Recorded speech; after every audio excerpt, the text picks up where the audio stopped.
Welcome, everybody. I'm Love Coach Scott Katamas, and it is Saturday Night Alive for the Global Peace Tribe with an amazing show. We have this early Zoom room show, and just the conversation that was already starting between some of our presenters was very dynamic, all about how science and spirituality is weaving together. You know, there's an interesting little factoid. Did you know that about the most ancient spiritual texts that have survived are the Vedic scriptures, written about 7,000 years ago? And in the Vedic scriptures, God, known as Brahman, is given 26 principles. Now, of course, our most modern science is quantum physics, where we have determined that the unified field is kind of this ever-changing field of molecules. And guess what? Our scientists have assigned 26 known scientific principles to the unified field. And those 26 principles of the unified field perfectly correlate with the 26 descriptions or principles of Brahman written 7,000 years ago. How amazing. And that's the world we're living in, where our science and our spirituality has come together. It's a very beautiful, beautiful thing. And we're going to hear from amazing people. Some of our favorite presenters and some of our favorite musicians are all here tonight because it's a night of the Global Coherence Pulse. Once every 3 months, we collaborate with Teresa and Global Coherence, and tonight is one of those nights. So you're going to see Teresa in a moment. She's going to be primarily hosting the show. We've got a great show. We do want to thank Wendy Grace, our sponsor. Thank you so much, Wendy, for making this show happen. And we want to thank all of you for watching. And for those of you who are watching on Facebook, hey, come on into our Zoom room. We've got some room. And it's great to have you in our Zoom room. And it's really easy.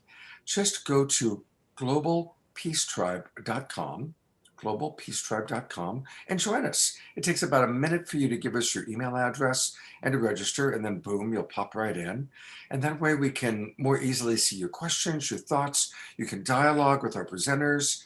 It's really a lot of fun. And there's a lot of advantages. Once we have your email, we will send you on Mondays a replay where you can access the recording of tonight's show. And you can access all 45 previous shows that we've done. We've been doing this since the lockdown began, and it's been amazing. And so if you haven't watched all the shows, there's some great shows to go back and watch.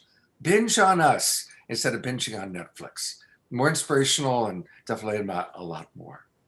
So with that, I am going to turn it over to my producing partner, the amazing, wonderful Deborah Giusti. Thank you, Scott, and welcome everyone to now what is our 46th show that we've produced every Saturday night since the lockdown in April 2020 during these highly challenging but very evolutionary times. And we're midway through our winter season, January through March. And with your support, we are now creating our season 5 Time to Thrive, which is going to be April through June. And we thank you so much for your donations when you register, and the donations into GoFundMe and your ongoing donations, because that's what allows us to continue to bring you these quality shows every Saturday night. And tonight, again, is going to be an amazing show. Our theme is Awakening Our Vast Potential Together. So there's no question that this is one of the most challenging times that our human family has experienced in many decades. And these challenges impact everyone on the planet together. And as many spiritual teachers shares with us, it's when life hands us the challenges that we have great potential for massive growth.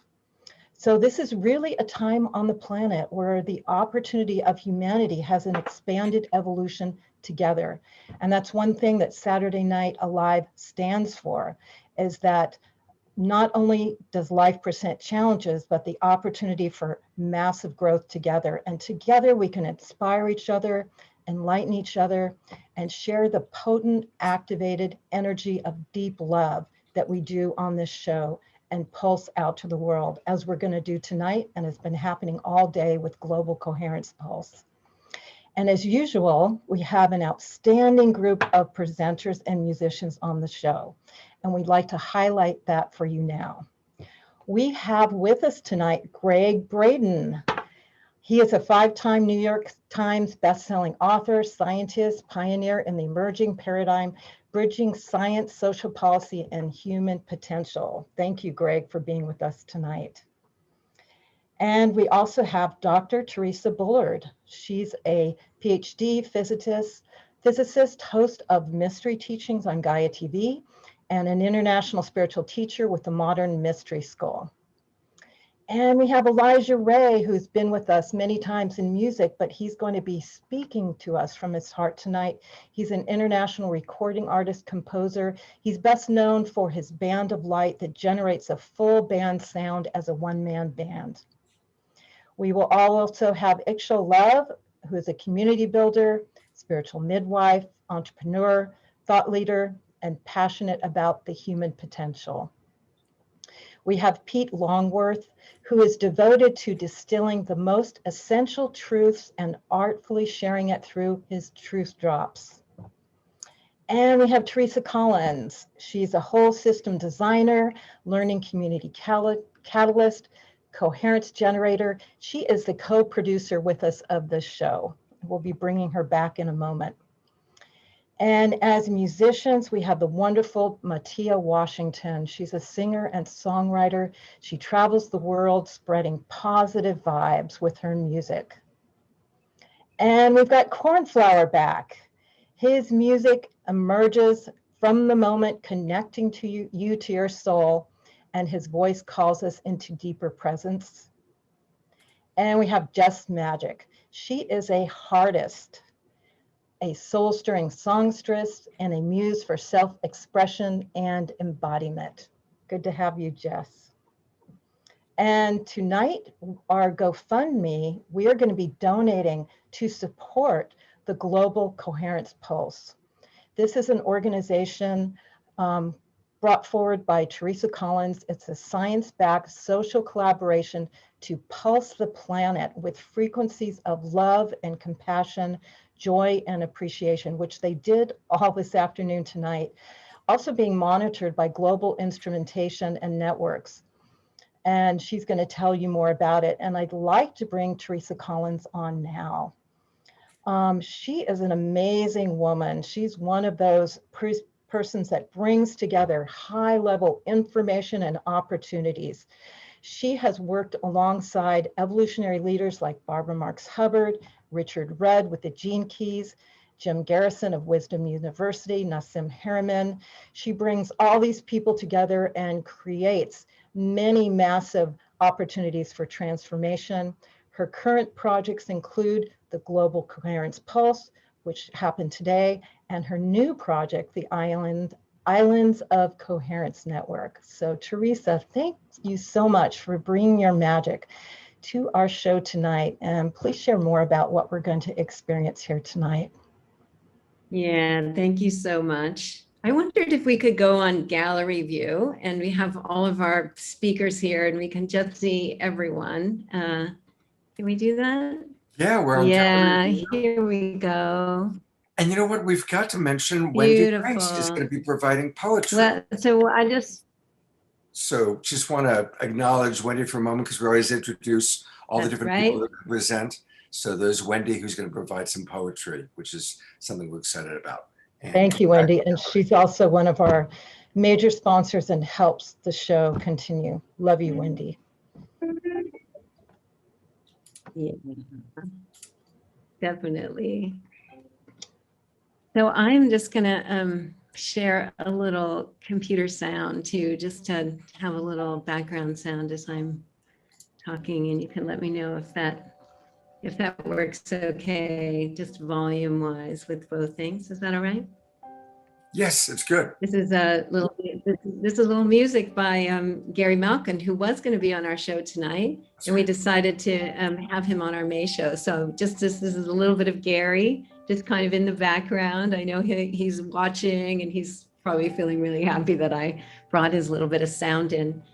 And I just want to say I'm so grateful that you have brought us into your living rooms tonight, that you're actually setting aside some time right now to be right here with us, to just to be able to relax and drop into our hearts together and be in community and have some fun and have some laughs and be touched deeply in our hearts, and all the things that happen on these beautiful shows that Scott and Deborah and their team have been putting on now for a year. Like, right, we all just like stepped up. COVID happened and we just started to say we need to come together, and it's made a difference. And so thank you guys for that. And as you said, we had a global coherence pulse this morning. I love having these pulses in the morning and then being able to come on Saturday Night Alive and carry that wave of energy and love and compassion and gratitude that we generated together, and hope, and ride the current of it tonight together in this session. So my intention is that we all get to relax together, that we get to be nourished here tonight with one another as we explore this one question together. And that's, how do we awaken our vast potential together? How do we awaken our vast potential together? Because it's actually, we're feeling it rising up inside of us. We're feeling it in every cell of our body, wanting to burst out when we can stop for a moment and come into our hearts and breathe. And when we're in communities like this, we feel it's coming, it's here, it's possible, it's our natural state. And so as we all, the different presenters that I brought, the different heartists, these are all of my friends. These are all people that I love, that I know are sharing a new story. They're sharing a new way to like liberate what it is that we're here to offer each other in the way forward. Because for me, I believe first and foremost that awakening to our vast potential is an inside job, first and foremost. And second, it's collective by natural design. We're meant to do it together. So that's what tonight's all about. And so I just want to invite you to relax. There's one thing, we're going to put a link in the chat to a Slido, and this is a word cloud. And the word cloud, I thought we could use it tonight for a little interaction. So it's not just us sharing a response to this question, which I asked all the presenters and the heartists, but that you could begin to reflect on what your answers are to how do we awaken our vast potential together. And maybe something that Gregg says or Matia sings or something sparks you, type it into that thing, and then we'll watch that word cloud grow, and at the end we'll see what we say in answer to this question. So without further ado, Matia, my beautiful sister, I'd like to just like lay everyone into your arms as we just take a moment with you to drop into our hearts.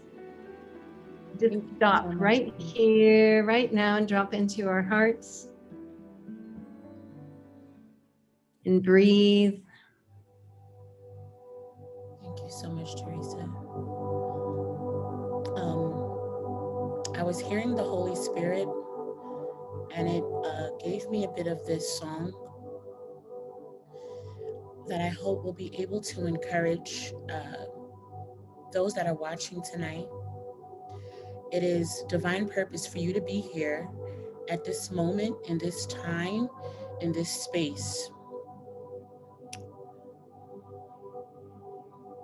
As long as we have breath, we are full of purpose.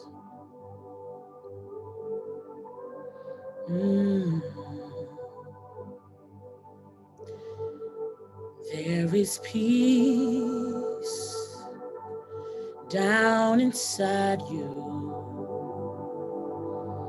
We must let go of the pain that we often share in this cold world.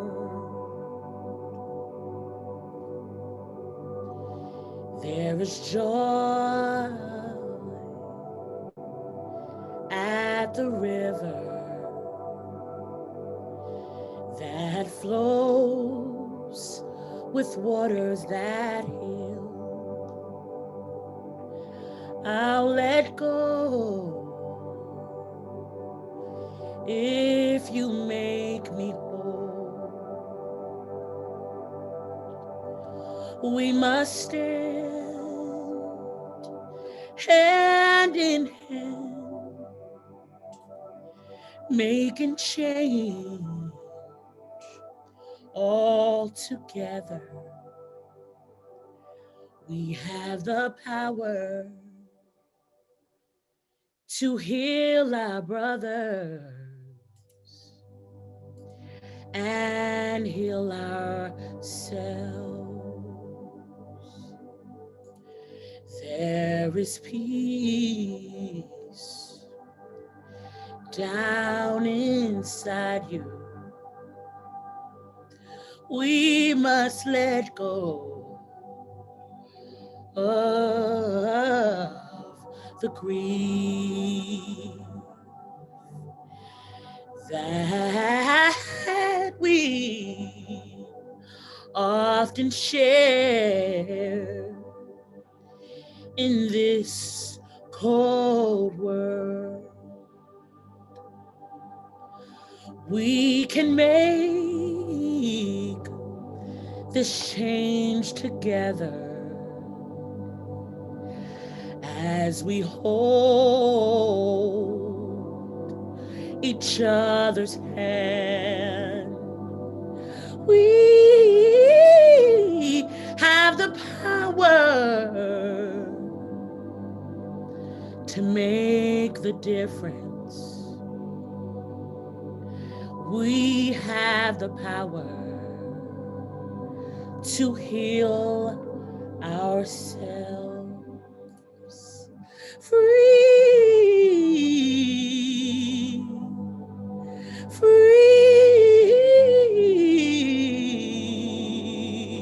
oh, free, free.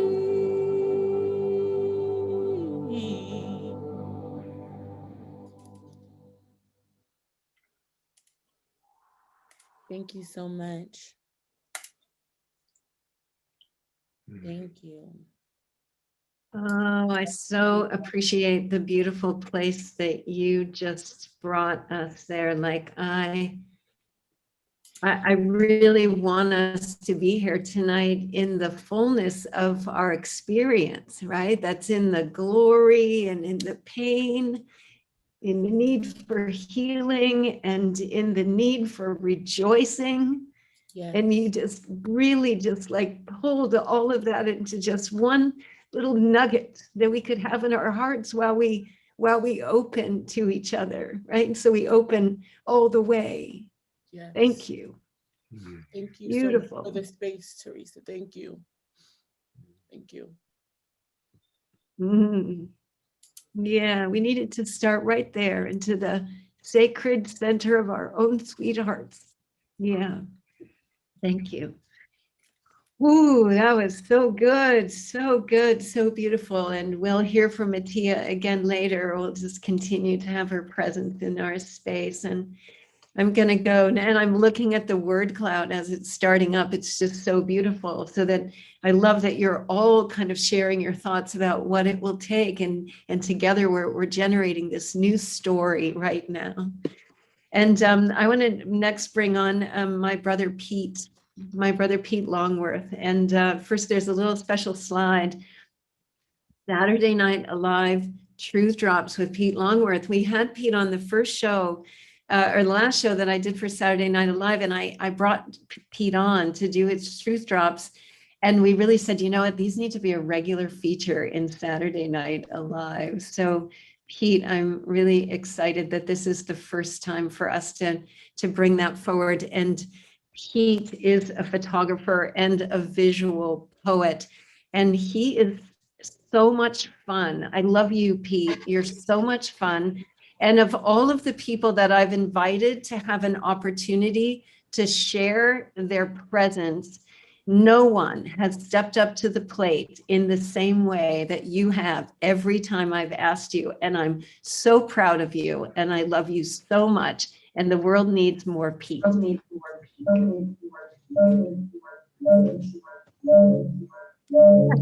Wow, that created an echo. Whoa, dude. Wow.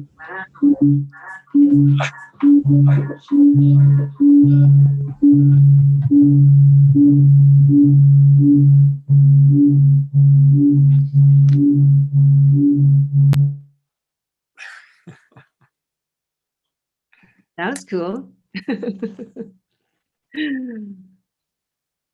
That was- You're off, Pete. Let's put you back on. Oh, you're muted. Well.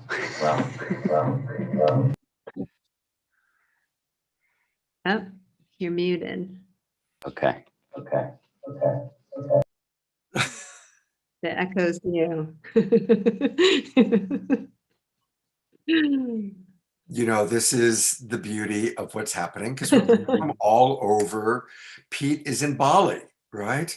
And I mean, we've got people from all over the world right now watching, and people all over the world coming in and doing this. And let's face it, we're all in our homes, we're all in our living rooms, and we do long sound checks, and still the excitement happens. I think your power of love for Pete was so great, Teresa. It was just so big that it's just like blew out the technology. That's exactly what happened. That's exactly what happened. All right. Back to Pete. No, we're good. How? Can you turn that off, please? All the way down.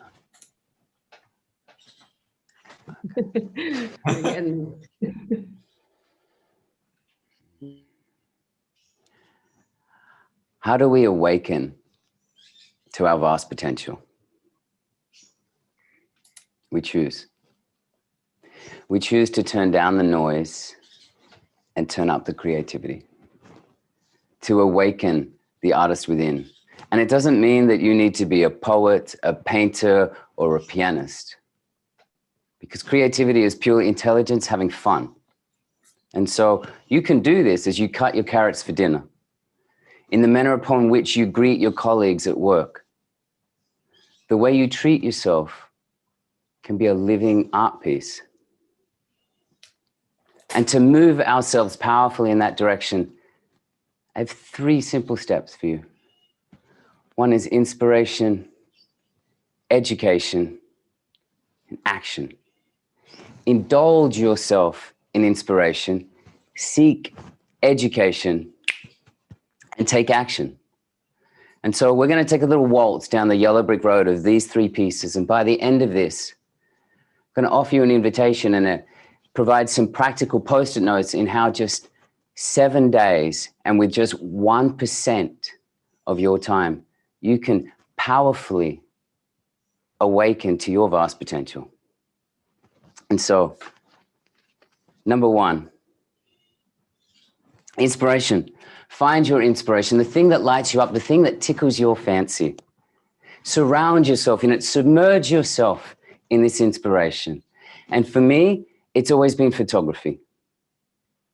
And as a photographer, it's seen me document everything from orphanages to the Obamas. And it's taught me how to attune to the beauty and how to find the splendor in the mundane. And by submerging myself in my inspiration, I've discovered that there is poetry alive in every corner. And so to kickstart your creativity, I'm going to share with you some of my inspiration in the form of some of my favorite images. We have a little video here.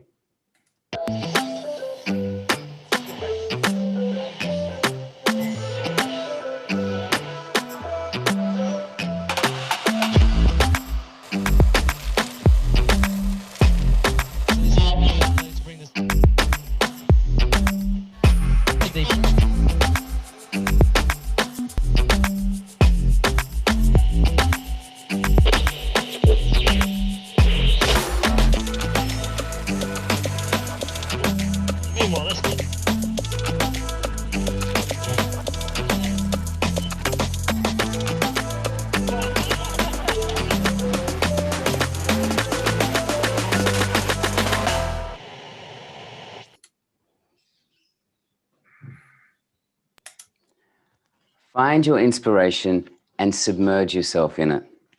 Number 2, education. Seek quality content that elevates your perspectives. Invest in courses. Get lost in TED Talks, in audiobooks.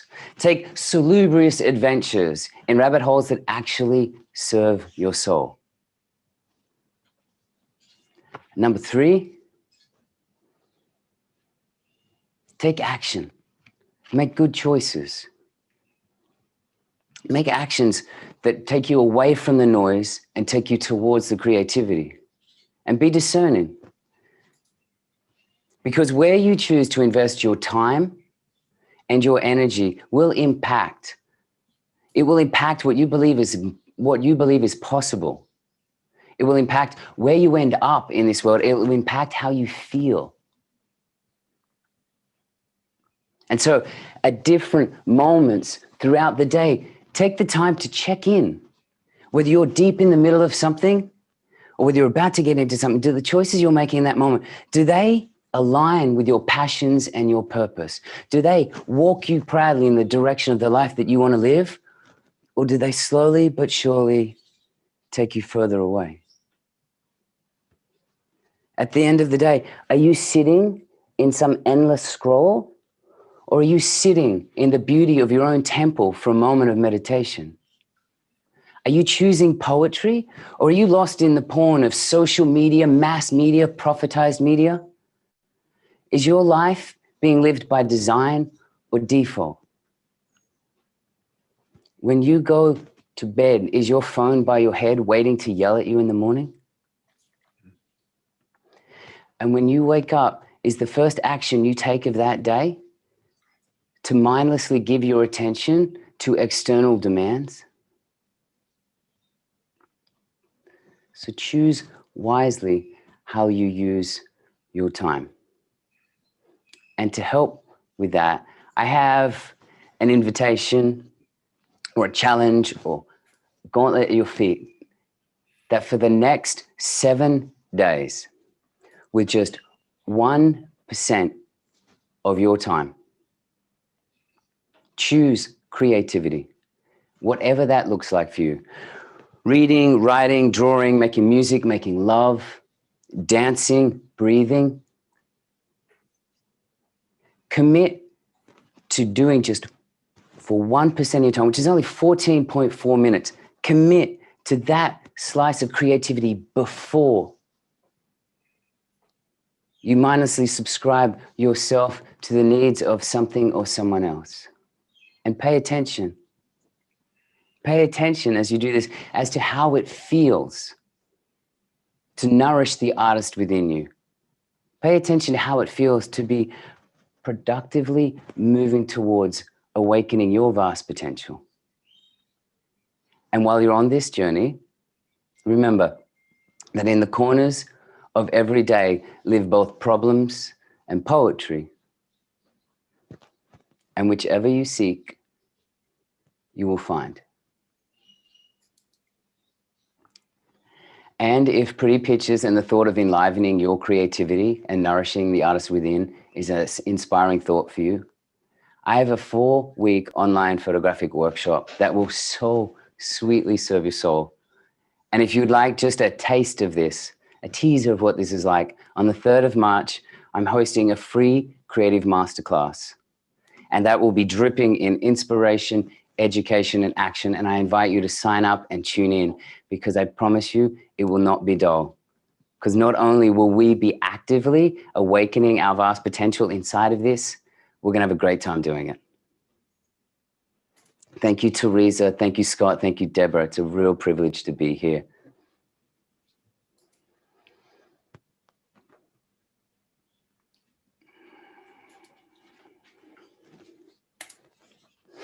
Teresa, you're muted.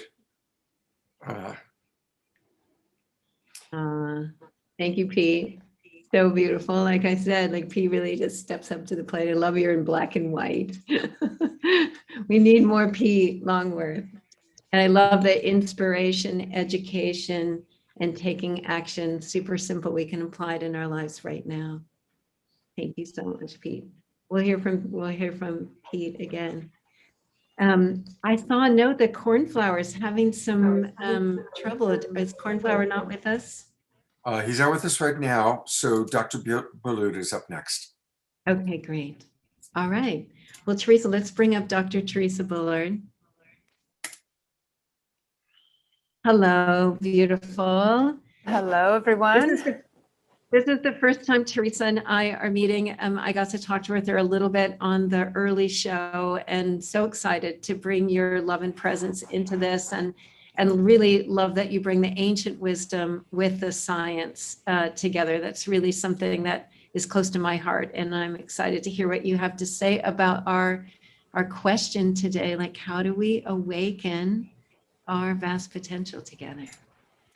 Yeah, well, first I want to just say that was an amazing presentation by Pete. So just really want to give some thanks there for that inspiration and very well crafted artistic presentation.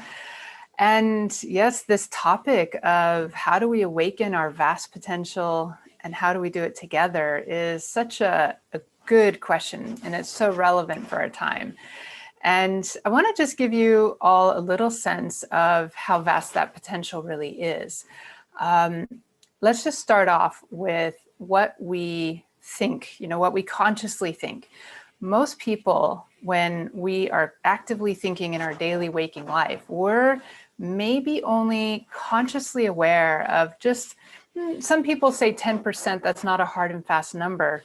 But the tip of the iceberg, what we're consciously aware of is just the tip of the iceberg. And yet our brain is taking in data and information from our senses and our environment, from our higher consciousness, from spirit. It's taking in all this information and it's processing it, but most of that is happening beneath the surface of our awareness. Now, what would happen if we could just start to tap into maybe 20% awareness or 30% awareness and start expanding into a level of conscious awareness of higher functions or deeper functions that are going on within our brain? So that's just talking our brain capacity. Now, we also actively only use, or science is only really aware of, maybe somewhere between 3 to 5% of our DNA, that 3 to 5% of our DNA is actively used to build the proteins of our body and the instruction code for the genetic sequence. But then there's this other 95 to 97% that they call introns, or what they call non-coding DNA, that is they're realizing is actually very important, but they just don't understand it. So if our biological understanding of the DNA, which is the blueprint of who we are, is we're only really tapping into understanding about 3 to 5% of it, the rest of that DNA is like, we have so much potential to awaken to in terms of what is our blueprint. And it is potential that we have yet to activate some of it within us. Maybe it's just dormant. It's just, we have, for example, genetic codes within our DNA that could create regeneration from within our own cells, just like a salamander can regrow its tail, for example. That potential is within us. Super immunity potentials within us, greater awareness of all of our senses and our perceptions is within us. You can imagine, for example, some of your superhero movies, like maybe Superman with X-ray vision, or the super strength or super speed. We have a sense of that archetypally. We have that sense of there is more potential within us that's yet to be awakened. And some of the movies that have been coming out really try to depict some of this, whether we're talking from X-Men and our evolution into new abilities, or like Lucy, and just sort of finding ways to tap into it. But I like what Braden said earlier, which is that rather than trying to hack the body with technology, like implanting chips into our brains so that we can be hooked up into the cloud and the internet, and having brain and internet interfacing, we can already tap into that potential through the collective consciousness, through the morphogenetic field. There's huge amount of potential that we have yet to tap into. Another thing to consider is that You know, if we just take our five senses, for example, what we see, we call the visible light spectrum.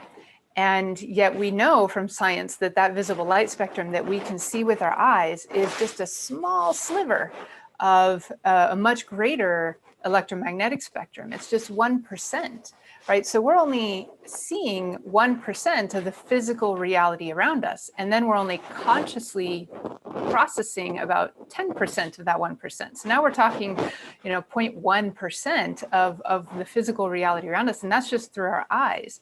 You have similar ranges through what we feel, what we smell, what we taste, what we can hear. You can hear maybe more broader spectrum than what you can see, which is why I love that we're bringing music into this experience to help create, you know, a unified effect, a unified field. Now, the other big key to all of this is, well, how do we tap into that, right? If we can awaken that potential, how can we awaken it? So this is where I feel that modern science and the sort of quantum paradigm is really important, because there is this key. It's a really important key, and it's a fairly simple key to remember, and it's called coherence. And this is something that we are trying to achieve here, is coherence. How can we achieve that within ourselves? How can we achieve that collectively? How can we achieve that globally? And, you know, so we have these coherence opportunities through things like entrainment. I'm not sure who's, is that my feedback or is that someone else? Sorry. Oh, okay. Well, Dr. Bullard, Yes. if you pull your microphone up a little bit, we're getting the scratchy sound. Oh, Or if okay. you even hold, yeah, there you go. If you'd hold I'll try it. holding it. No problem. Thank you so much. Yeah. So when we can achieve a state of coherence within ourselves, let's just take, for example, brain coherence. You know, we have all these different frequencies and energies, you know, vibrational levels happening within our brain. Well, usually it's very stochastic or not so harmonized. But when you can start to bring more harmonization between the hemispheres of the brain and from the cortex and down, rather than just only operating in the cortex, then we start to reach a more coherent state. So it's a harmonic state. Everything is in sync. All levels are integrating and working together. You can even then start to work from brain to heart coherence, right? By focusing on breath work, by focusing on gratitude, by focusing, you know, doing meditation. These are tools, ancient spiritual tools that have been on the planet for thousands of years. But now today, modern science is starting to recognize the benefits that they actually have, how it does help us to come into a greater state of coherence. And even all the way down to the DNA, it's been shown.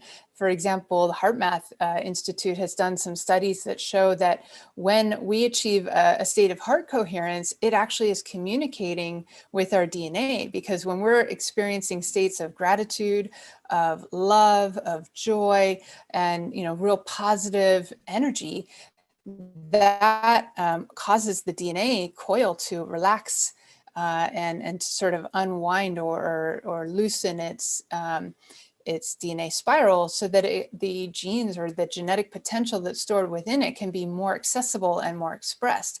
Whereas on the other hand, when we experience things like fear and stress and anger and tension, and, you know, there's a lot of that going on in our world today, that is when the DNA will actually tighten its coil and less of our genetic potential becomes accessible to be expressed or accessed. Now, we have huge potential within us, but the state of coherence is really important for us to start accessing more of that state. So having a practice of meditation, having a practice of working, you know, with music and chants and so forth to bring yourself into a really coherent state, practicing gratitude, practicing really looking at things from a positive mindset versus negativity or judgment or opinion, really working with the some form of spiritual practice, whether that's rituals, prayer, meditation, you know, qigong, any of these types of practices will support you. And then we need to work on how do we do that together? So through entraining, we can really work with together, by coming into states of being together and achieving that entrainment where we're all in resonance and we're all focused on the same intention, where we're all, harmonizing into the same frequencies through collective coherence, which is what we really need to achieve that global shift, that critical mass within the collective consciousness. When we can awaken to that, then that is when we will really be able to help create a spontaneous awakening for the whole of humanity. And it's just a small percentage, maybe 3% of the global population is needed to start coming into that coherent state, maybe even less. Some people say 1%, some people say the square root of 1%. I hope it's the square root of 1%, because then we really have an accessible range of people that we can bring into this kind of state of coherence. But we also need to sustain that. So it's not just about achieving it in a one-time intention, or meditation experience where a bunch of people gather together. We have to sustain it in our lives. And that's the last thing I want to say is just let's create a way of life that is a greater coherence. And when we can sustain that in our lives together, and that, there are thousands of people that start to do that and start to live that way of life, that is when the collective can start to entrain up to those higher frequencies and awarenesses. So that's about all I have time for, I think, right now. But that I just wanted to send that out there in terms of our global possibilities, our personal possibilities and potential, and that we can awaken. Oh, yes. And this is one of the best methods that I personally have found to start that awakening process at an individual level is through something called the life activation, which I received back in 2001, and it completely changed my life. And then I followed that with initiation into the ancient mystery school tradition. So if that's something that you want to experience, it is done as a one-on-one session. There's practitioners all over the world who are trained in how to conduct this life activation session. It will start to awaken your spiritual blueprints, your DNA, and you can contact us at teresabullard.com, and we will be more than happy to get you connected to a local practitioner near you.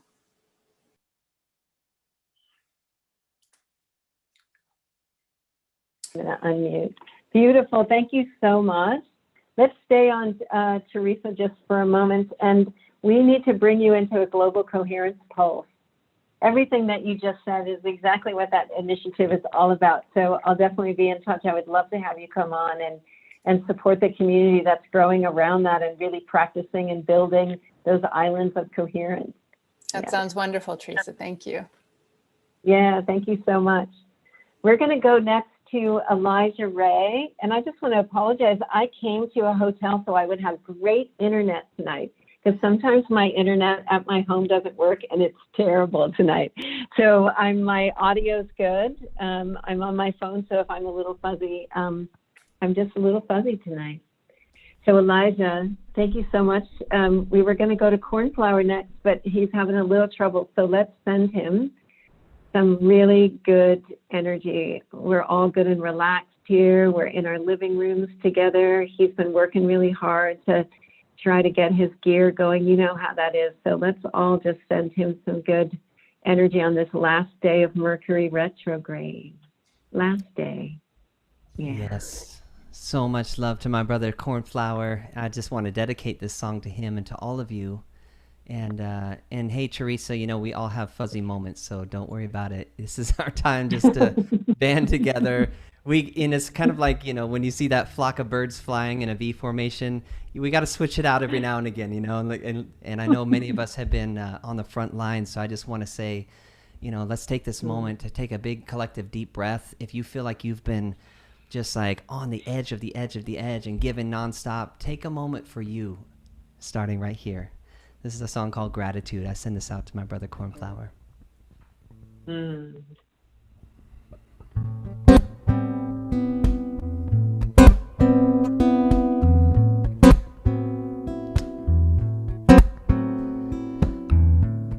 Oh la la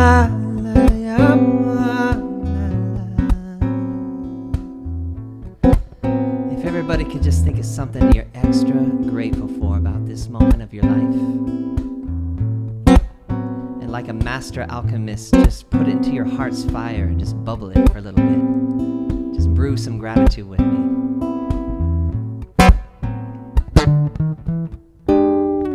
I'm grateful, I'm thankful for you. Are here in my life, I adore you. My only possessions are the pearls that you gave me. I'm grateful, 'cause to walk the path of light, it wasn't easy, but now I see it so clearly.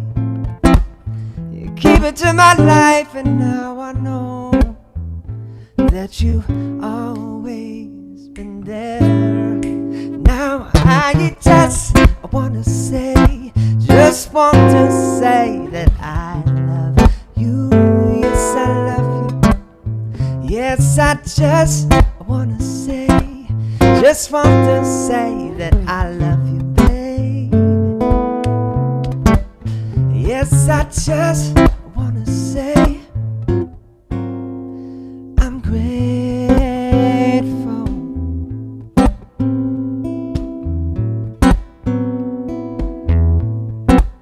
Oh, yes, I'm thankful.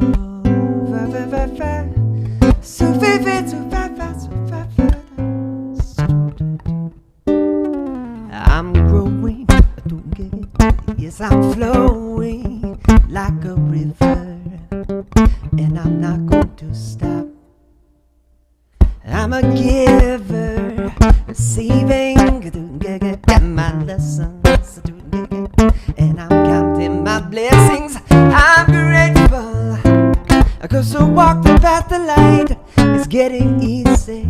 Yeah, 'cause now I see it so clearly. You came into my life, and now I know that you've always been there. I'm grateful, 'cause to walk the path of light is getting easy. 'Cause now I see it so clearly. Yeah, yeah, you came into my life, and now I know that you've always been there. Now I just wanna say, just want to say that I love you. Yes, I love you. Yes, I just wanna say, just want to say that I love you, babe. Oh yeah, yes, I just wanna say, just wanna say that I love you, baby. That goes for all of you. Yes, I just wanna say.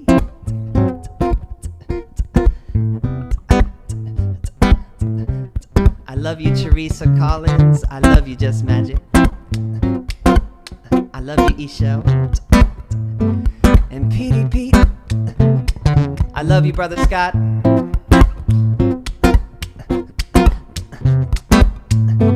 I love everybody on this call and everybody who's tuning in. And just, if you could just put your hand on your heart and just say, ooh, I love you. Just give some of that to yourself real quick. Come on. Just want to say that I love you. Yes, I just want to say it. Just want to say that I love you. You're doing a good job in this crazy time on planet Earth. I just want to say that I love you. That's all. I just want to say it. I'm grateful.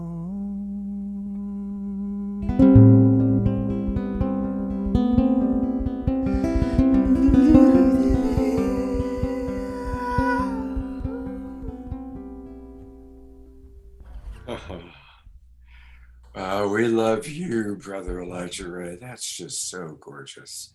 Oh, thank you, family. So much. Amazing. Just amazing.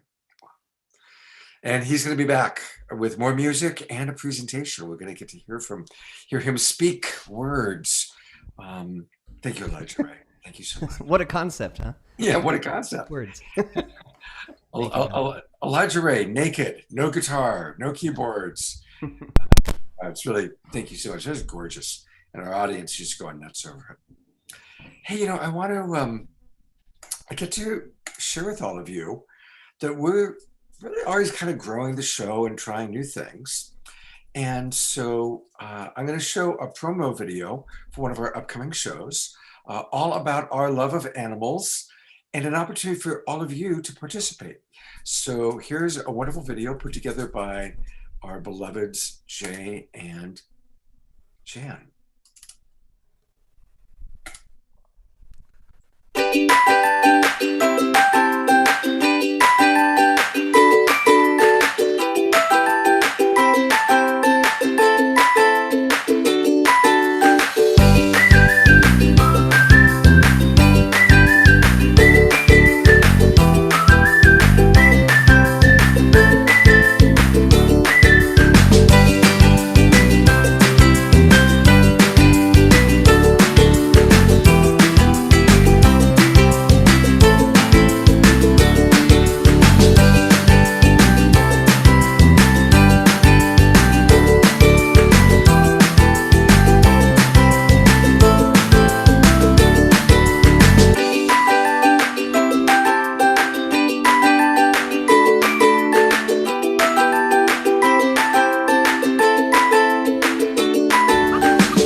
That's right. So in a couple of weeks, 3 weeks actually, March 13th, it's all about animals. Yeah, it's going to be your turn, buddy. You're going to be the star.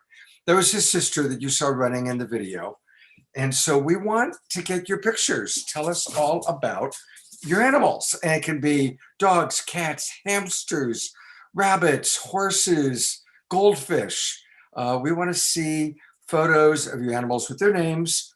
And we're going to put together a really fun video montage. So, and send those to Laura@globalpeacetribe.com. Laura@globalpeacetribe.com. And thank you, Jan, and thank you, Jay, for putting together that fun video. And we've got some other, later on in the show, fun videos that they put together promoting our upcoming shows. So it's kind of a cool thing to do. A really cool thing to do is to support Global Coherence and the Pulse. This show began as a fundraising event for our dear friend Fantuzzi. And it was just like this little local Bay Area fundraiser that was going to be live. And then we went online and it grew and it grew and it grew. And here we've got presenters tonight, presenters from Puerto Rico. We got Jerry in Puerto Rico. We've got our friends in Bali. We've got people all over the United States. And those are our presenters. And you, the audience, are all over the world. It's really, really cool. And we love supporting our tribe, supporting our family. And so it's really important for us to support ventures like the Global Coherence. And so I want to show you a video. But before I do that, here is where a way that you can support. And there are organizations that we're supporting today. We always have or almost always have a nonprofit organization that we support. And it's Global Coherence. So while you're watching the video, maybe while you're listening to some music or listening to me talk, go ahead and donate. Go to globalcoherencepulse.org and you can donate. And guess what? Just today, they received a $5,000 matching grant. So my goal is for us to raise $5,000 from our Saturday Night Alive tribe tonight to help match that goal. Now, anything is valuable. $5, $10, $25. We appreciate anything that you feel inspired to donate. So, so watch the video, learn a little bit more about Global Coherence, and go donate. Here we go.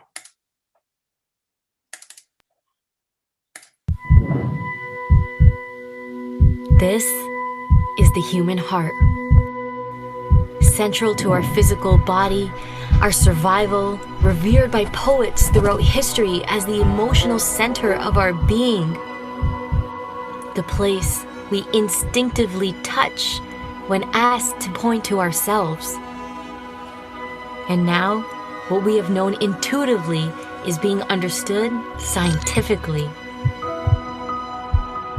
Researchers are unlocking a new science of the heart that could change everything we know about health and our interconnected nature. Coherence is a state of balance between heart, mind, and emotions, creating a favorable cascade of neural, hormonal, and biochemical events that benefit the entire body. But this phenomenon not only benefits us personally, it affects everything around us, emitting an electromagnetic field that can be measured up to 3 feet outside of the body. When you are in coherence, your heart resonates at the same frequency as the Earth's magnetic field. This frequency positively affects everything around you. When a group of people are in coherence together, this effect is magnified. Could communities synchronized in coherence lower violence, accelerate cooperation, and global harmony? This is the purpose of the Global Coherence Pulse. If we can measure the impact of thousands of people in coherence at the same time, it could lead to a breakthrough in understanding the full potential of the human heart. All you need to participate is your presence and your heart. To take it to the next level, join the research study by downloading the app and getting an HRV monitor to measure your personal coherence. The world needs it more than ever before. Each human heart is unique and magnificent by itself. But imagine what could be possible when we unify.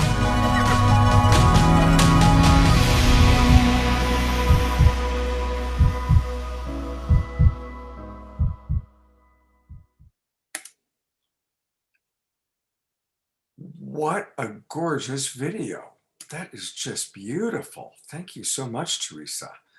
And just want to remind everybody that it takes a lot to run an organization like this, to move something like this, to create the conferences and the events, to create videos like that, and to really help bring us all together. And that's what we're doing. We're all coming together. We're the Global Peace Tribe. We're creating global coherence. So let's all support Teresa, what she's doing.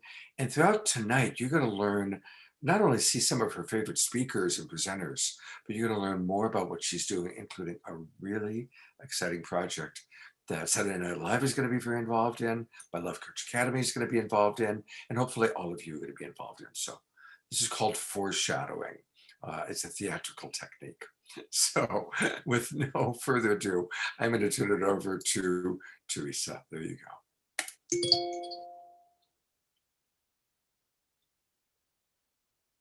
You're still muted, Teresa. Look at my I'm like a little fragmented here. I love this. This is great. Yeah, thank you all for considering making a little donation to the Global Coherence Pulse. We've done it as a labor of love, and it's nice to get a little bit of energy from the community. I think it's really important that, like, as we choose to have where we put our attention and what we put our energy to and what we invest in, things that are empowering us to drop in deeper, to cultivate more coherence in our life. It's good for us to contribute to those things. And when everybody gives a little, then we can have a lot. So I appreciate any resources that you give. We had a Heart Math donated $1,000 towards the matching grant. So that was really exciting and wonderful opportunity.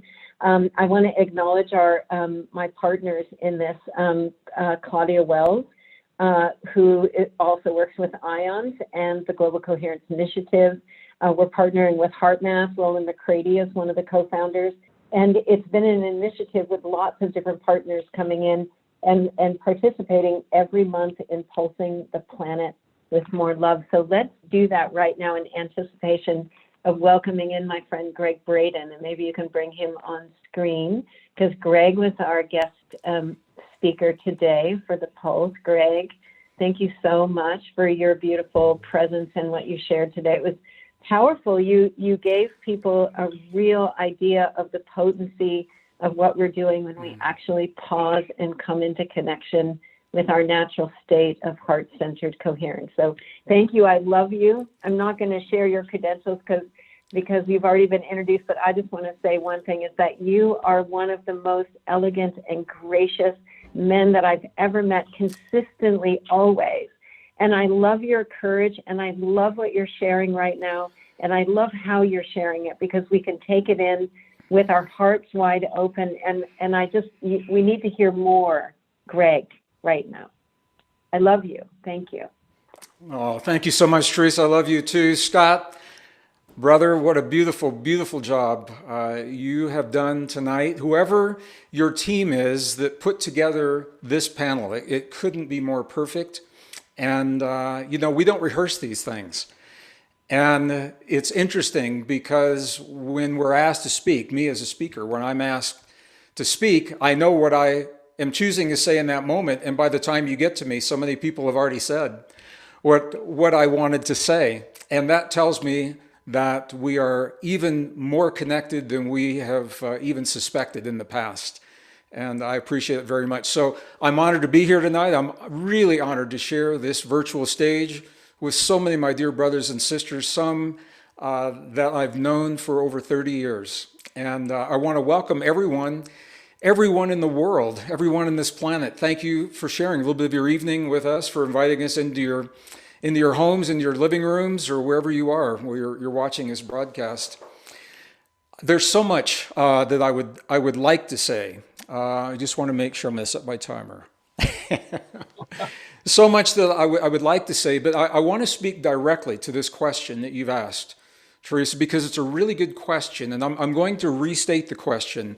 How do we awaken our potential together?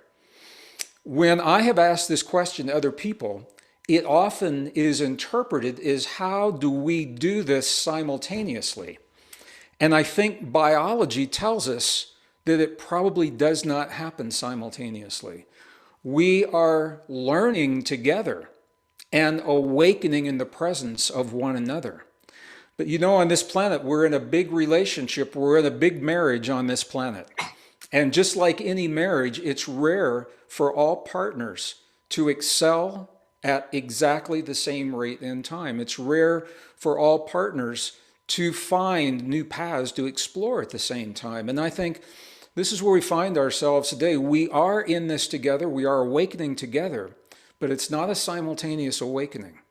And I think this is really a really important nuance because as we begin to awaken, I think it's important for us to be really kind to ourselves in the awakening process because often it is the result of the breakdown of belief systems that have served us for our entire lives. And I think we're all feeling that. Our belief systems are being pushed to the very edge of who we believe we are. Our belief systems are being tested. And the ones that are based upon true and honest and factual information, those belief systems are sustaining us. And the ones that are based upon the false assumptions of obsolete science and the programming of our past from a story that no longer fits, those are the belief systems that are falling away. And it can be a really frightening experience when the things that we have once held to be true in our lives suddenly are no longer true. And this is where the science, I think, is so important because we've asked science to tell us who we are in the world, and science has done a really good job. The information that science is sharing is being cherry-picked because some scientists don't like the answers that the science is revealing.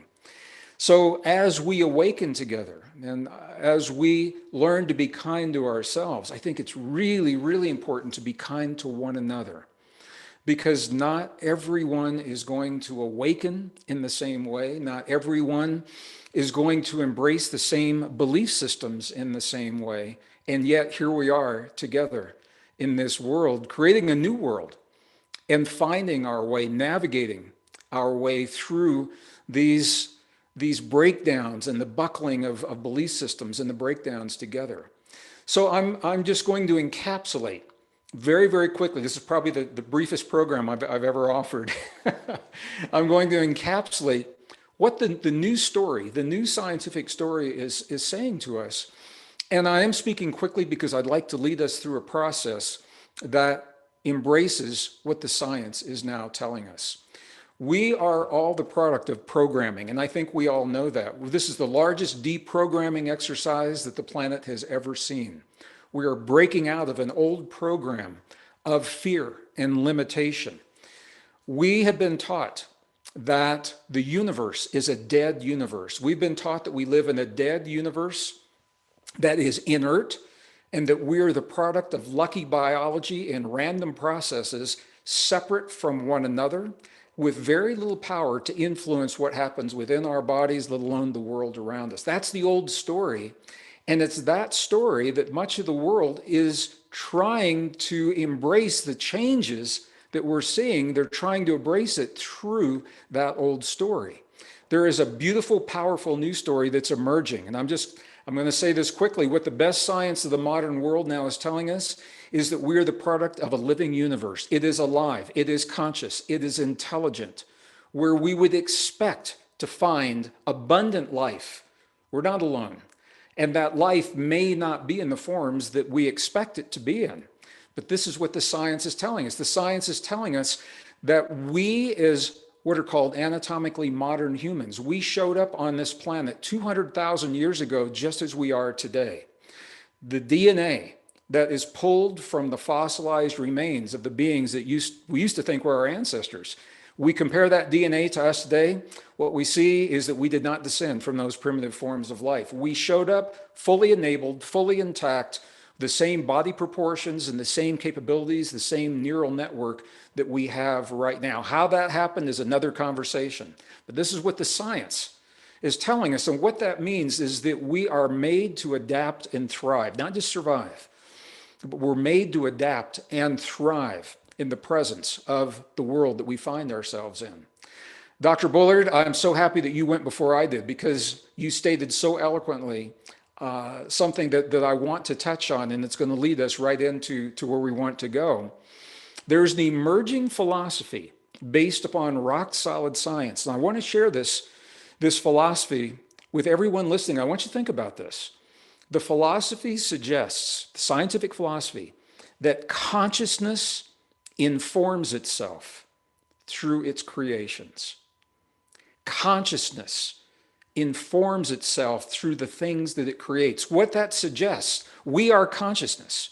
It suggests that the things that we create are our way of reminding ourselves of something about ourselves in the time that we need that something. So our art, our music, it can be entertaining, but it may be much more than that. It may be us reminding ourselves of what's possible through our paintings and our drawings and our music and our language, through our poetry that we're going to hear tonight. Think about this. If this principle applies, it applies to technology. It means that this technologically advanced world that we're building outside of our bodies is reminding us of who we are inside of our bodies. In the pre-show, we talked about this a little bit. And what I want you all to know, I am a scientist, and as a scientist, having worked in the high-tech world, I've seen some amazing technology, and to this day, I have yet to see technology built in the world out there that does not mimic what you and I already do in here. In the cells of our body, every cell of our body is a capacitor, it's a resistor, it stores information. We are photon emitters, photon generators, photon receivers. Every cell in our body is 0.07 volts of electrical potential.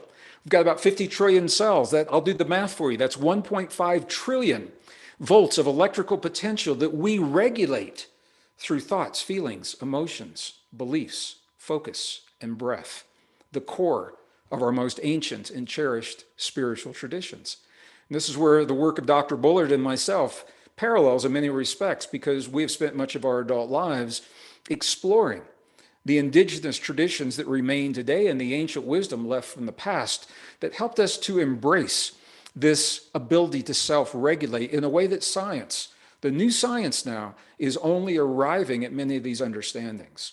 So what I'd like to do, the understandings of everything that we're talking about, self-regulation, the master switch for this self-regulation begins in the human heart. I'm going to share my screen because I want to show you something.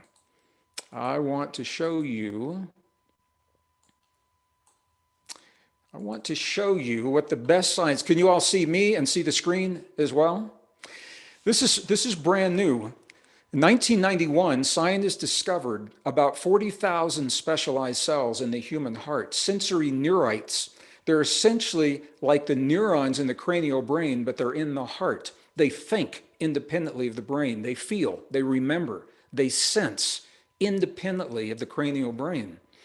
And when we use our heart to create the coherence in the world around us, it's these neurons that we are harmonizing with our brain. Now, for many people, it sounds like a metaphor. It sounds academic. It sounds like make-believe or somebody's theory. So I want to show you, this is a new scan of the human heart, and where the yellow is right there, those are actually, you're actually seeing the sensory neurites. You're seeing the neurons in the heart that we're going to access in just a moment. All right, look at where they're located, precisely where the blood enters the heart, where the blood leaves the heart, precisely where we have feelings about our relationship to the world. And those feelings regulate the way that blood is moving. Those feelings regulate how we function and the signals that we send to the rest of our bodies. So I want you to see that this is something, it's real. It's not a metaphor, it's not make-believe. Now the science is also telling us there's a field that connects all things. A lot of people, when they talk about that field, they take their arm and they go like this, there's a field out there. What I want you to know is that we are that field. Every atom in your body in this moment, in my body, we're in this together. Every atom is emerging and collapsing from that field. So we are in a living universe, conscious and intelligent, and we are made through these neurons to communicate with this field. It is a field of intelligence. The reason I'm sharing this with you now is because our world is changing and we are inundated with information, misinformation, disinformation, well-intentioned information that we don't know what to do with. And we all have to ask the question of ourselves, what's true for us? The way our ancestors have always invited us to answer that question is to be able to access our heart intelligence. And I'd like us to do this together tonight. I think this is the most powerful gift I can give to you in 10 minutes or 15 minutes. I don't know what's going to happen in our world, and I don't have a crystal ball. I don't know what's going to happen in my life the minute I leave this broadcast. But what I do know is this. Regardless of what the world shows me out there, I always have a source of truth that I can access to help me to respond in a healthy way to what's happening in the world. And I think we are all being asked to do this for ourselves. So what I'm going to invite you to do, we're going to go through a little process. And I'm going to invite you to communicate with these neurons in your heart that are linked to the field of intelligence that connects us all right now. There is coherence that's involved. We did coherence earlier in the day, and I didn't want to be redundant. So we're doing something just a little bit different here. I'm going to lead you through a process of focus and of breath. And when we communicate with our heart, there's a protocol. We begin with the words, my heart. So there's no ambiguity in the body as to where this information is coming from. And we use brief, concise phrases or maybe one sentence when we ask the question. We don't need a preamble. You don't have to have an introduction to your heart. Your heart has probably known you for a long time. So we don't need to tell our hearts all of the circumstances. We can go directly to the question. And when you receive an answer from your heart, it typically comes before you even finish asking the question. The question is the formality because it's already in your consciousness. So I'm going to invite you to ask a question that I will lead you through, maybe two questions. And I think this is the best way that I can honor you with the time that I have with you tonight. So if you are listening to this broadcast and you are driving a vehicle or operating heavy machinery, please do not do this process. Please be in a place that is safe, where you can focus your energy and your attention on what we're doing together right now. Scott, I'm going to bring up a little music on my end, and I'll bring it down. You let me know. Are you hearing this okay on your end? We're hearing it. It's light. It's light, but we can hear it. I can bring that up just a little bit. I'm going to be speaking over it. Is that okay? Perfect balance. All right. If you've not done so already, I'm going to invite you to close your eyes and allow your awareness to move from your thinking mind into those neurons of the feeling heart. And I'm doing the same thing right here. And I'm going to invite you to shift your awareness from your mind to your heart by gently touching your heart center in a way that's comfortable for you. Our indigenous traditions have many ways that they do this, in prayer position, prayer mudra, an open palm, a couple of fingers. Your awareness will always go to the place where you feel that touch in your body.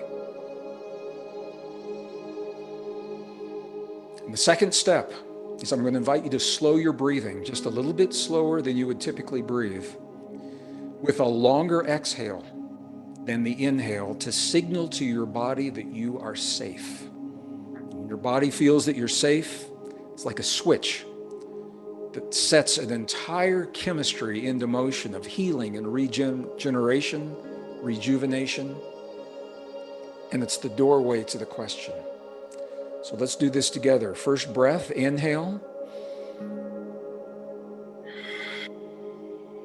And release.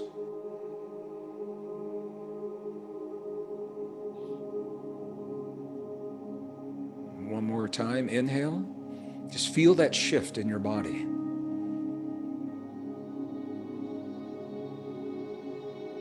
And release.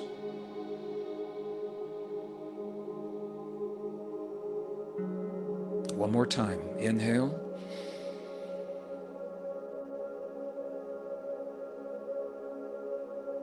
And release. And through your breath, you're initiating the language with no words that says to your heart and your body, I am safe. And this is what opens the door to the direct communication with those neurons in the field of intelligence. So I'm going to invite you, if it feels appropriate, to ask your heart a question and begin with the words, my heart. My heart, what do you want me to know right now? My heart, what do you want me to know right now? And that answer should come to you very, very quickly. Just make a mental note of that answer. And second question, my heart, what do you need from me right now? My heart, what do you need from me right now? And as you breathe into those answers, I'll invite you just to make a mental note of what has come to you.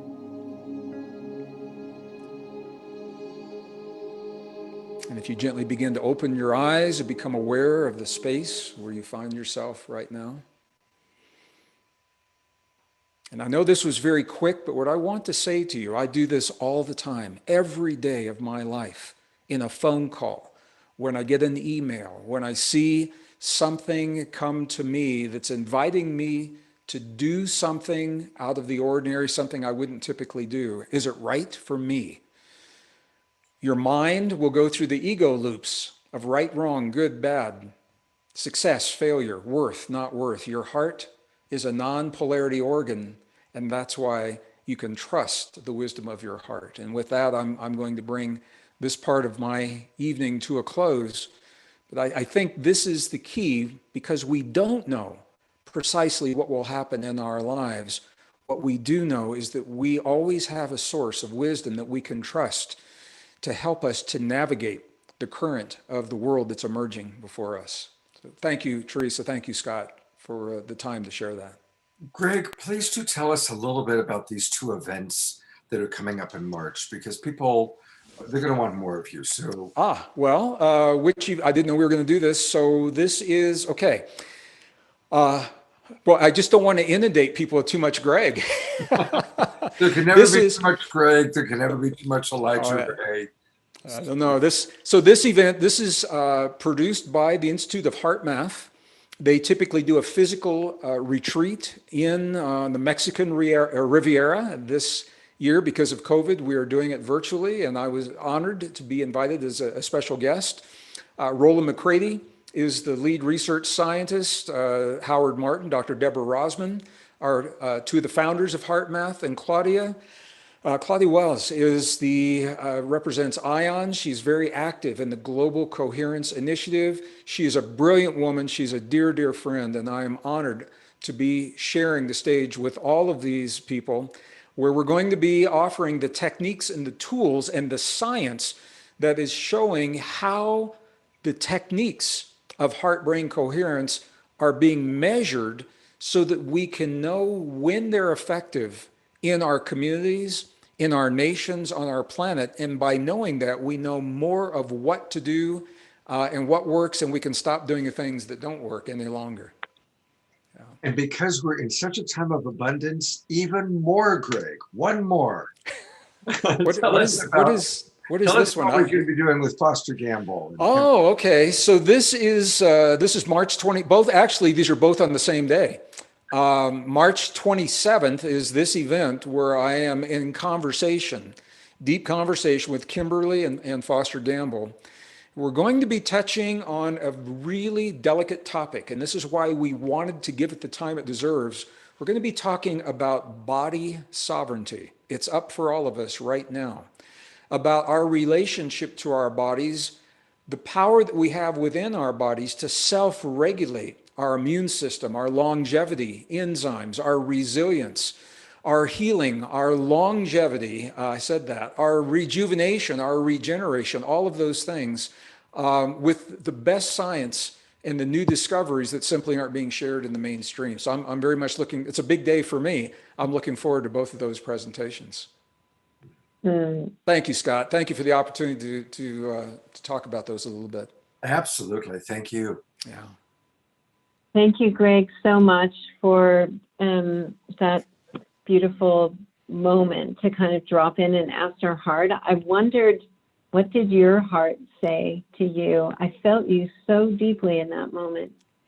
Are you asking me what my heart said?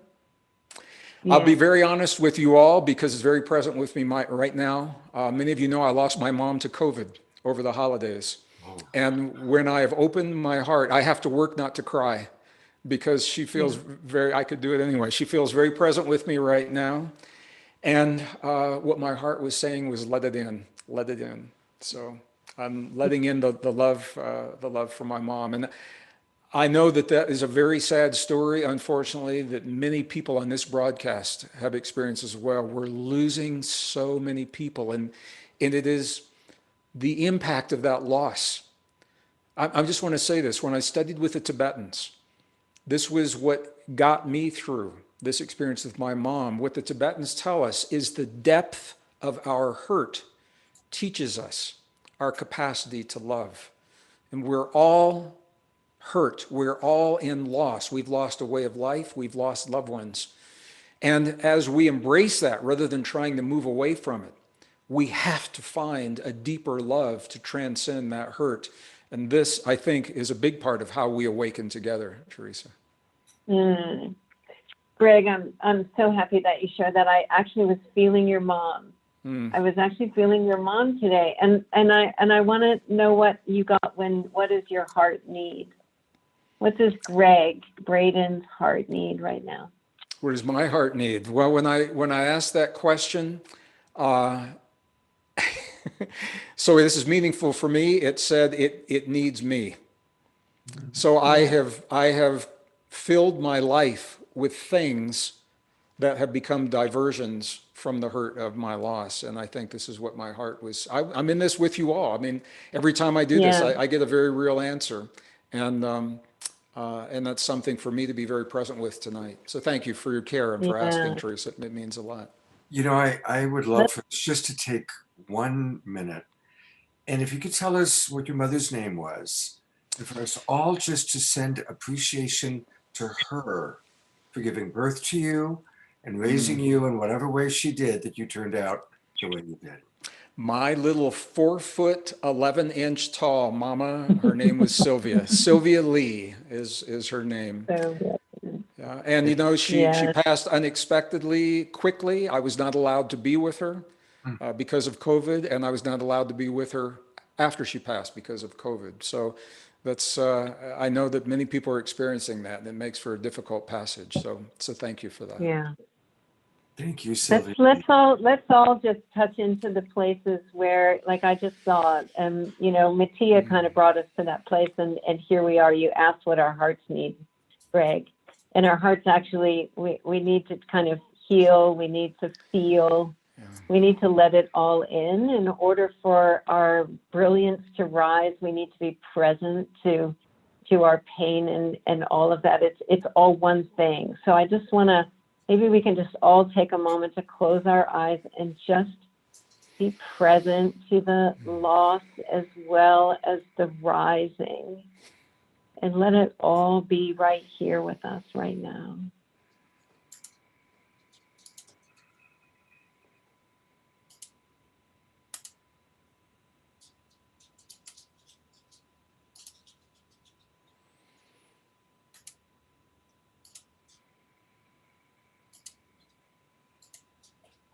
Bless all the people that we've lost and all that we're learning from this challenging and potentiated moment.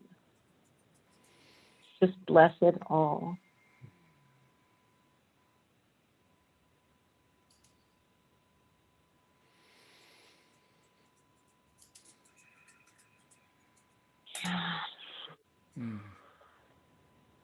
I think if we're going to awaken to our vast potential together, we have to be actually really present in the center of our own sweethearts together and yeah, really let it in.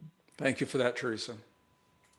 I love you so much, Gregg. I just can't say it enough. I hope that we can be dancing and playing and doing more together soon. Thank you for being with us. You're very welcome. I look forward to that, and it's an honor to be with this beautiful family, this global community that we have here tonight. Thank you. Yeah, thank you so much. So I'm going to turn this over to the beautiful women in Bali for bring up their camera, and Jenna Lee and Jess Magic, two beautiful sisters.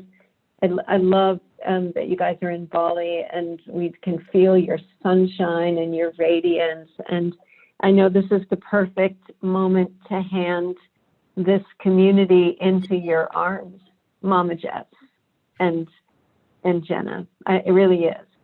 Yeah. Just want to really honor that. I'm really touched right now because yesterday Jenna and I got together and asked what was the perfect thing to bring through following Gregg. And obviously we had no idea what Gregg was going to be talking about, but this mashup came through that seemed to all be songs that honored the cycle of life, death, and rebirth. And it felt like it was connected to the dying systems and this new world that's being born, and also to the beings. We chose to be here on this over singing gospel songs at a memorial service for a sister that we lost here in Bali. And so as Gregg was sharing, it just was like, I just had this moment of gratitude for that unified field and for the way that information traveled over as I tapped into Gregg and then what wanted to happen now. So as we share this remix mashup that just came through yesterday, we really dedicate this to those cycles of life and death and rebirth. And may this song offer a safe space for you all to feel, to sing along, to use your voice and our voices to regulate your nervous system and create a field of safety. And we're so grateful, Teresa, for you inviting us to be here and for the depth of this moment.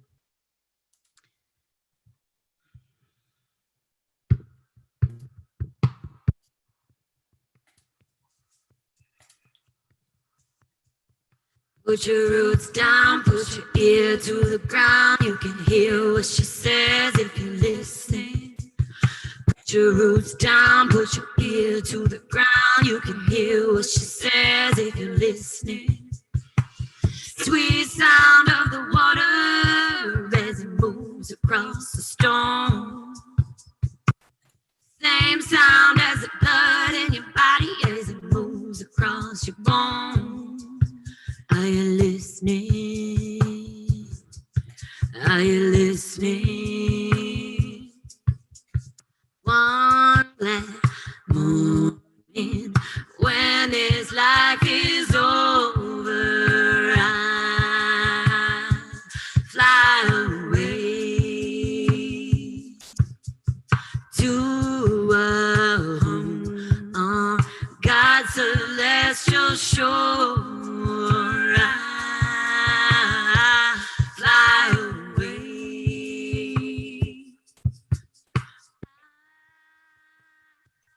Fly away, oh glory, I'll fly away to a home on God's celestial shore. I'll fly away, just a few more weary days and then I fly away to a home where joy shall never end. I'll fly away. Oh, I'll fly away. Oh, glory, I'll fly away to a home where joy shall never end. I'll fly away.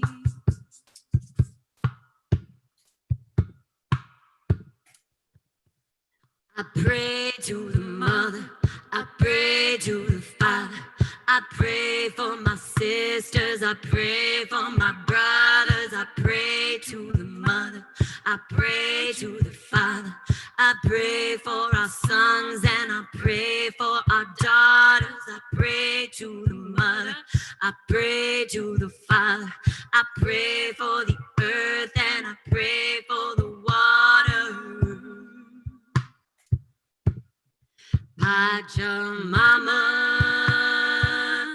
I'm coming home to the place where I belong. I wanna be free, so free, like a dolphin in the sea.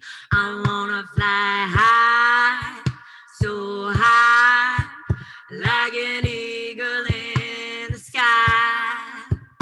And when my time is done, oh, I'm gonna lay right down and die. Lay down, put your roots down, put your ear to the ground. You can hear what she says if you're listening.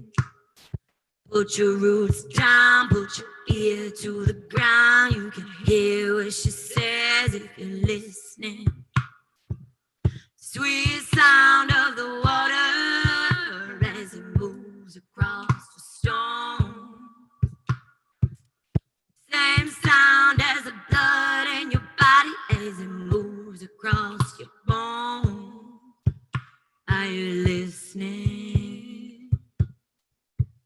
Are you listening? Are you listening? Are you listening?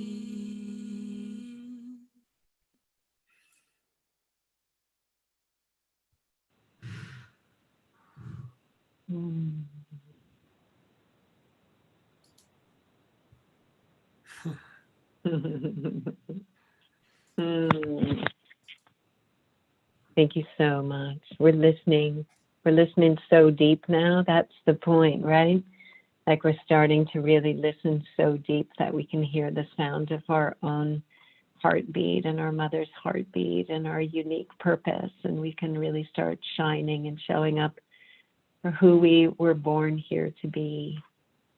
Love you, Mama Jess, and love you, Jenna. Thank you guys so much. Thank you, Pete, behind the scenes, making some beautiful views of these ladies. Scott, I'm going to turn this over to you. I think we're at mid-show time. Oh, what a beautiful show. Every piece, every presenter, the music is just so gorgeous and beautiful. And yes, thank you, Pete, for that great camera work. Boy, I wish we could have that all the time. Somebody going in on all those close-ups. Thank you. You know, a lot does go into these shows. And I want to just invite everybody. I think we all had a powerful experience with Gregg's practice. I know I did, and I saw a lot of the comments. So I'd love to suggest that if people feel so inspired to share any of the answers they got of what your heart had to say. You know, we love including all of you as much as we possibly can. So yeah, if you feel so inspired, please put into the chat box what your heart had to say during Gregg's process. And thank you, Gregg, for giving us the gift of that process and also the gift of your vulnerability. Thank you. I also want to take a moment just to acknowledge our dear friend Jerry Anderson. He's one of our panelists. He's one of our sponsors and producers and an important part of our family. I'm going to just briefly put the camera on him because Jerry also lost his mother very, very recently. And I saw you crying there, Jerry, during that moment. So I just want to acknowledge you as well. You know, we love you, and likewise grateful to your mother for bringing you into our world. Thank you so much. All right, we are going to, we want to thank all of our different sponsors. A lot of people go to make this happen. We want to thank our broadcast partners. I want to thank Unify. So many of you watch us. We end up getting anywhere from 15 to 20,000 views on Unify alone. So thank you, Unify, for carrying us every Saturday night. And for those of you watching on Unify or any of our other broadcast partners, you can still come into our Zoom room. We have a lot of show left. So you can still come on in. Just go to globalpeacetribe.com and you can register. So thank you. I also want to thank Portal to Ascension, Global Days of Unity, Love Coach Academy, Earthwalk United, so many amazing broadcast partners. And probably the most important is Light Touch. Jay Mayer and Light Touch are a very important part of what makes this show tick. And to honor Jay and Light Touch, we've got a little special video for you.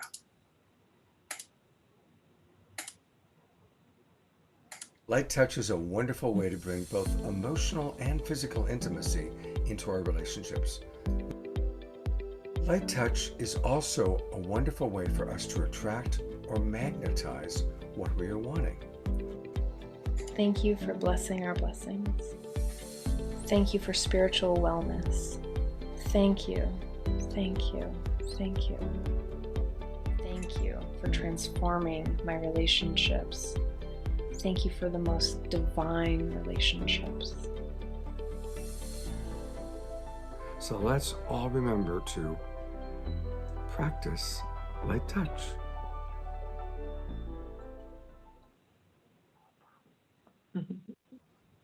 And for those of you who are interested in practicing more light touch, just go to light-touch.me, fill out the little survey form. And also several of us get together every morning at 8:30 and we do prayers together. We do light touch together. It's just a wonderful way to wake up the senses and start the day. So if you're interested in that, again, go to lighttouch.me and come join our group. And thank you, Jan. Thank you, Jay. Thank you very, very much.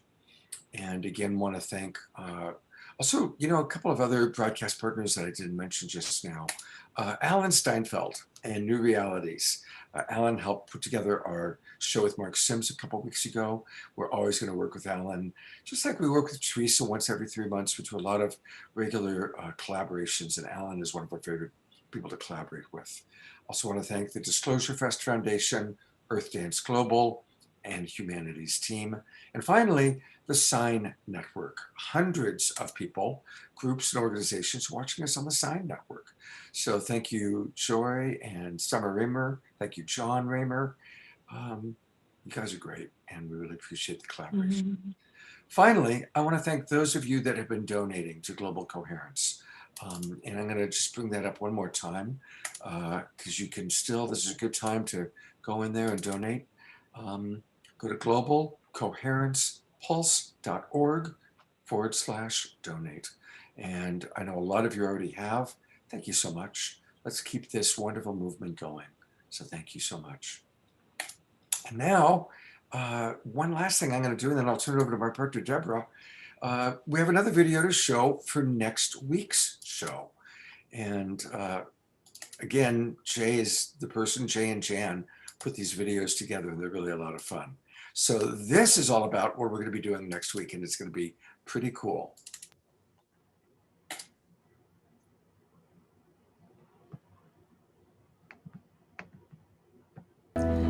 Light Touch welcomes you to next week's Saturday Night Alive. Best tools and practices for optimizing our health. Featuring an all-star cast, including a recorded message from Deepak Chopra. Tree of Life founder, Dr. and Rabbi Gabriel Cousins from Israel. The father of holistic medicine, Dr. Norm Healy. And integrative medicine expert, Dr. Hyla Cass. Energy and Qigong master, Lee Holden. Ashana and Dana with Clarity Breathworks. Also featuring musician Yuval Ron, Andrea Brooke, the Sonic Butterfly, and all the way from Malaysia, magician Andrew Lee. And from Miami, international performing artist Giselle World.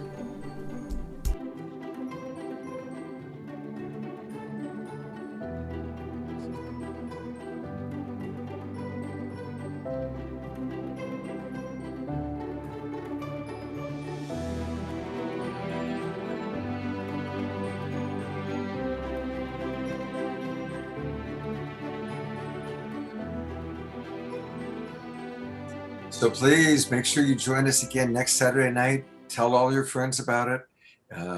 Each show we do is so powerful, so wonderful. And probably the most important person to make these shows happen is my producing partner, Deborah Giusti. Thank you, Scott. And thank you, everyone. This has been such an incredible show. Thank you, Teresa. Thank you, all the presenters. And yes, we're going to have an amazing show next week. Thank you, Jay and Jan with Light Touch, for helping to sponsor best tools and practices for optimizing our health. And I'd like to share with you the shows that we're going to have in March. I'm so excited about our March 6th show, Feminine Leadership Changing Our World. Isn't that happening now?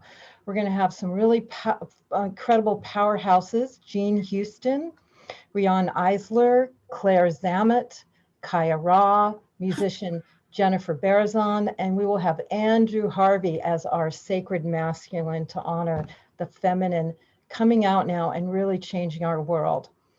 On March 13th, as we showed in the video before, we're going to have understanding and communicating with our animal family. We're having Carol Bassett from Tiger King show, which is going to be great. Light Touch is going to be sponsoring that again, and a lot of other animal communicators. It's going to be an incredible, heartwarming show to honor our animal family. March 20th, we always celebrate the spring equinox portal. We're going to have a lot of great presenters to really activate a new positive timeline that we are creating in our new world. And March 27th, one of our more popular shows, again brought to us by Light Touch, is going to be about Indigenous wisdom, featuring a lot of incredible Indigenous leaders from all around the world. So you can still sign up for our winter season. If you haven't already, I will post that in the chat room. And we also have an opportunity where you can gift this show to other people in your world that may not know about it. You can actually pay it forward and give all this light and love. So I'm going to post that link in the chat room as well. It will say pay it forward. And we are working on season 5, Time to Thrive. So we have been cooking on that with our team and have some really great new topics and some of our favorite keynote presenters coming back again. We also have another week or so that we're going to be working on that. We have a survey that you can fill out if you have some additional suggestions. So I'm going to post that in the chat room as well, because this is really a co-creative experience with all of us tuning into what is the highest that we can work with and move forward for these incredible times right now. So thank you so much. Thank you for your donations. And one more thank you is to Wendy Grace, who has sponsored many shows in the past, and she is sponsoring this show tonight to allow us to bring you this quality that we are now of this show. And actually, Teresa, I think it's time to bring Wendy on. So I think you're about ready to introduce her. And much love to you, Wendy. Thank you. I'm so grateful that we have Ms. Gwendolyn Grace on tonight. She is, she's actually my housemate, except for we don't live in the same state right now. She's been in Maui since the lockdown, and I've been in California. So we actually haven't been able to hug each other for, gosh, almost a year. It's been so strange to have that, but we get to connect. And Wendy, I'm so glad that you're here and that you get to bring your voice into this space. And, you know, Wendy has been one of those people who has always kind of supported things that kind of needed that little lift off, that weren't quite the mainstream, right? They weren't being supported by the mainstream because they were part of the new story and the new world. And her poetry and her expression really reflect that. Like, she's really bringing forth a new world with all that she chooses to do. And so Wendy, my sister, my love, I'm so glad that you're on the call today. And I'm looking forward for you to share some of your mother energy with the group tonight. And I miss you. Oh, I miss you too. I miss California. Yeah. California weighs on my heart. You know, all she's going through. I just want to say something too, just listening, like reading through the chat and seeing what people's hearts said to them. Yes. It like spend time tonight. Like, it's so beautiful. That's really how we awaken our vast potential together, is to listen to what our heart has to say and what our heart needs. And I know that's really what you're going to bring to us too. Mm-hmm. Yeah. I will say my heart said that I am safe and that I needed to be more gentle with my heart. Mm-hmm. When I'm sometimes living inside me is like living on a stormy sea, and I have to be more gentle with each wind. And so I'd like to share these words that I received a while ago, but they're the words that really lift me when I really need them and when I need lifting. And It's called Hold Me, Mother. For me, the mother is the vibration, the presence that's right at the source of life from which we all come. And when I first felt something that I call the mother, I've never forgotten that moment in a dream. But it lifted me. It felt like the softest veils. And I called her the mother. I called her Mary then, but now I say the mother, the divine feminine. So I offer this for our hearts, for our heart pain, and for the joy that can come later as we spiral into our healing, especially when we spiral together.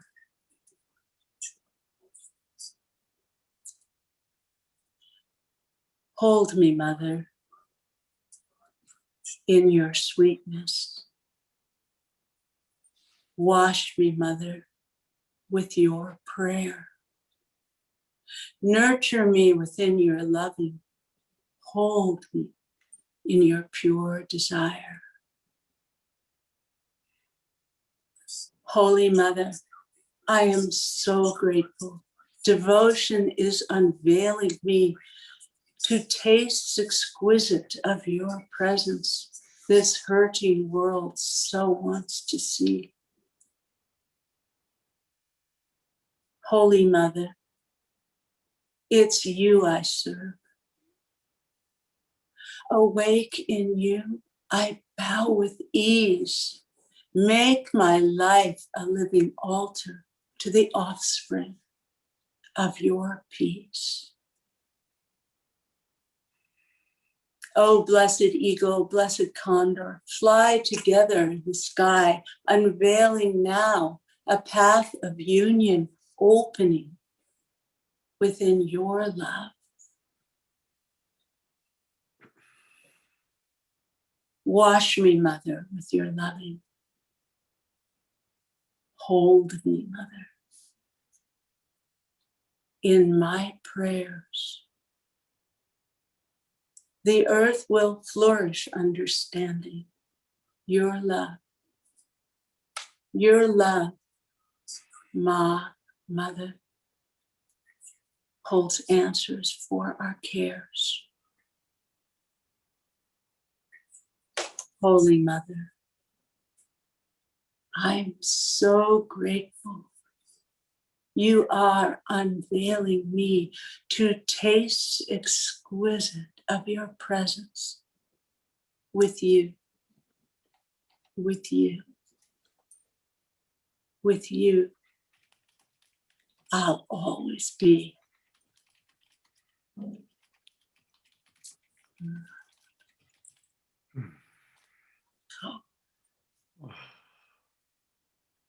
Holy Mother of all life,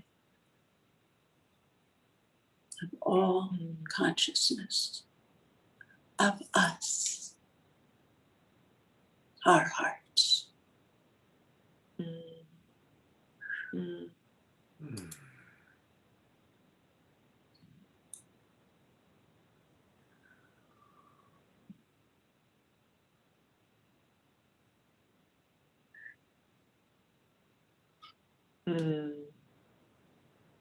Thank you, Wendy. We need more Wendy. Don't we need more? We needed more Pete, and we need more Gregg. We need more Wendy. Yeah. I really love that tonight. We seem to kind of go into the state where we like really feel the possibility and the potential, and we're rising up, and we also return back to that place where the breaking down is happening and the breaking open is happening, and the places where we're really just like letting the nectar of love kind of heal our souls and really kind of nourish us. And I just love that we're doing that. Yeah. Thank you, Wendy. Thank you so much. Well, oh gosh, Elijah, Ray, we're going to place everyone with how they're feeling right now into your arms. Just place them right into the arms of Mr. Elijah Ray. And I'll just say really just a simple thing that, you know, as I said in the opening, there's certain people in my life where I just feel like they're the new thought leaders of our time, and many of them are our heartiest. Many of them are our musicians who have been kind of behind the guitars and the voices and all of that. And I really feel like the poetry that Wendy just read and like the things that you might say, really important that we start hearing from our heartists to bring the new story through. So Elijah, you know I love you so completely, and I welcome your wisdom and your genius and your love into this circle right now. Oh, thank you so much, Teresa. I love you too, and I just want to thank Wendy for that exquisite heart-centered transmission, and to my brother Gregg, I feel like a lot of us have had some tears flowing today, so I just want to honor and acknowledge everyone's hearts in this space. It's so rich and so deeply felt, and that's what this is about. That's what this moment is about actually feeling our way through the healing. You know, we've all realized now there's no going around it, right? There's no going around our own personal growth and transformation. It's the only way is through, and to heal it, we have to feel it, which means to peel it back, and to open it up, and to allow ourselves to be held by this vast love, this field that we're in together. And so I just want to start by saying I am so grateful to be here. And by here, I mean truly here, in my body, in my blood. Could you put your hands on your body? Those of you who are out there staring at your computer screens right now, just put some hands on your body and just give thanks for this vessel, this exquisite biology, this instrument of perfection that is carrying you around like a mothership through space and time, and somehow through our mind and this beating heart, creating this electromagnetic spherical field, we're able to navigate consciousness, awareness together. What a miracle it is. Let us not fall asleep, you guys, to the miracle of the fact that we landed bodies. We got the best seats in the house right now. It's almost like, you know, the front row at, you know, when you're at the stadium and you get like the box seats and they're like, oh, we got the best seat. We got the best seats, you guys. We got the bodies. So we're in here, right? Our whole galactic family is out here watching, going, all right, I wonder what they're going to do. They better use these bodies well because they got the best seats in the house. So because we know that, because we are so grateful to share in this physicalized, embodied experience, that means it's time for us to step down from the high horse of our minds alone, and the concepts and the wonderful floaty words and all the exquisite teachings that we've memorized, and we know how to say them, and we know how to show up and say, namaste, brother, namaste, sister, yeah, and we can eye gaze. But then what happens when our mother passes away? What happens when we can't pay the rent? What happens when our sister is going through a heartbreak, or when we find out that child trafficking is happening in our own backyard? What then? That's where the rubber hits the road, as we say. That's where we have an opportunity to actually now live into what's called behavioral intelligence. And this is what I want to present to all of you today, is our next frontier as a community, right? I'm not just going to say spiritual community. I'm just going to say community. Let's demystify this thing, and let's get into these bodies, and let's get real that we are a community. We are a tribe. You know, many of us have been without power these last few days, you know, all over the states, and even out here in Kauai, we got hit so hard with storms that I now live in a lake, so I'm on a lakefront property. And so it just brings to bear these moments when we're truly humbled, that we get to take a look around and see what's real. And I think I can boldly present that I don't feel I am alone in saying we've all been humbled this year quite a bit, have we not? We've all been very humbled. And so I just want to say that it's an honor to be here and to be able to speak. And like Scott said, I know it was a little bit campy humor, like, oh, Elijah Ray's going to actually use some words today. And because I'm usually that guy who's, shows up and sings and makes people smile and feel good. And that worked for a while. I did that a pretty good solid 20 years now. I've been in this thing, just showing up and singing and sharing frequency and song and cohering and banding together communities and contributing what I can into the growth of our global family. But that season is over. It's time to go a little bit deeper now. And so I really want to appreciate you, specifically, Teresa, for inviting me into this gathering of noble hearts and beautiful masters here to be able to speak and share a little bit from my heart as well. It's truly an honor. So my name is Elijah Ray. For those of you I have not met, I'm a recording artist. I'm a singer and a presenter. I like to call myself a sonic alchemist because that's really what it is. When I get here in the lab, I like to create alchemy through sound and connection. And I'm also a teacher, so I run multiple courses and master classes over the years. I've been able to hold hundreds and hundreds of, maybe thousands of amazing people through opening their voices and coming more into what we would call authentic expression.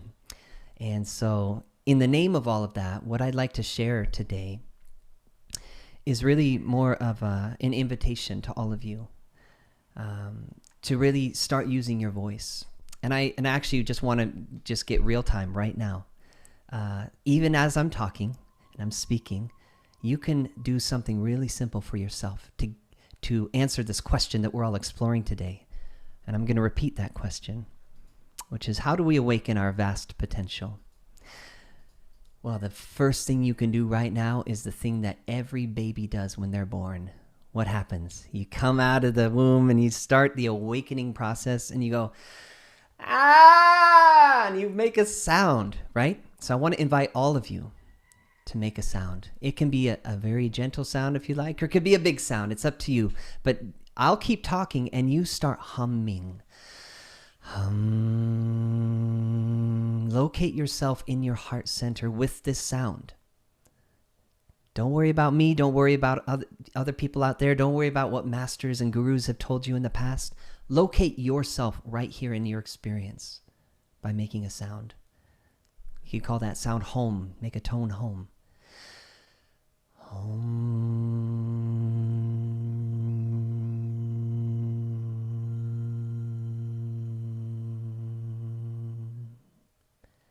Now, if you would, once you run out of breath, you notice you got to take a breath, go ahead and keep that sound going. Make another sound. Move that sound up or maybe down and see if you can really, truly locate yourself in your heart's center.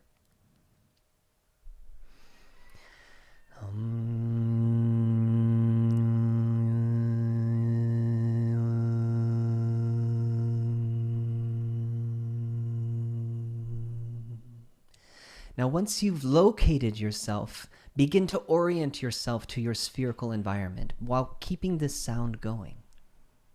So in a way, it's almost like letting your soul take its seat on the throne of the center of your being, which is your heart. And using a sound to stabilize yourself in that position, begin to kind of take stock with what's happening in your spherical experience. Screen included, perhaps what's in the room around you, thoughts that might be flashing across your mind right now. Keep this sound going and see if you can tune almost like having an inner mixer and find some balance between your own sound and the sound of my voice as I keep speaking and making some sounds here. I'm going to go ahead and just tone along with you while you keep going with your toning. And we're going to go ahead and just tune up real quick here. We're going to do just a little mini spherical exploration. So big deep breath and keep that tone home flowing. Ready? Set.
This is good. I feel you guys. So what we're doing right now is we're just tuning up by dropping into our own sphere through sound. But also you're hearing me sing along. So did you notice that it maybe you started to get distracted by what I was doing and you stopped listening to your own sound? Did anybody notice that? You started taking a back seat, didn't you? You're like, oh, okay, I get to listen now. I'm off the hook. No, that was last paradigm. That's the a rock star on stage with a mic or a speaker, and I'm over here. I'm just gonna listen. No, that time is over. It's now time to participate and to co-create. So even if you don't have a microphone on, I want to invite you and just, I hope I'm making some of you a little uncomfortable right now, because I want to invite you to realize that when we say we're all in this together, this is not some fluffy words. This is not just a nice thing to say and then you're off the hook for the rest of the night. You can go watch Netflix now. No, we're all in this together, which means we are all being called to the front lines of the frequency embodiment mission. So if you're here, and you're awake, and you're alive, and you know you have a role to play in bringing about a more beautiful world and in awakening your own vast potential and that of the whole planet, then I just want to refer to something our brother Gregg said, and I really appreciate you, Gregg, for bringing this up, that it's so important to remember that while we're all in this together, we're not going to all wake up and pop open our vast potential all at the same time. That's not how this thing works. It's very clear by now that there's many levels to this classroom, if you will, to this university. And so while there are those of us who are already kind of coexisting in 5D and starting to anchor, multidimensional awareness and stepping that down into words and songs so that we can share them in this 3D reality, there's also those who are just literally in kindergarten right now, learning about boundaries. We can all can we get a show of hands if you've been learning about boundaries in this lifetime? I'm right here with you. We've been in kindergarten. so there's those, on the multidimensional, scale who are just kind of watching us teaching our classes and doing our things. And they're like, yeah, you're still learning boundaries. Okay, let's, we're almost there, guys. We're almost to first grade. And then once we get to first grade, then we can actually, start to explore what these other virtues of the heart look like. But the thing is, there's nothing I could ever teach you that you don't already know. That's what I think, to truly awaken our vast potential is to be truly sovereign, to actually enfold and implode, if you will, just like we did when we were making that sound, to kind of release this grip of needing this outer confirmation from a teacher, from a master or a rock star or someone out there, somebody that looks great, online, and to actually start really listening and caring for this precious heart in this cage of ribs in here. This is your vehicle. This is your guide. This is your connection to the inner net, right? So something that I teach, in not only private one-on-one with clients and groups of people, is how to stabilize your sphere in the midst of chaos. And we do this through sound. So we do this by exploring what we call band of light technologies.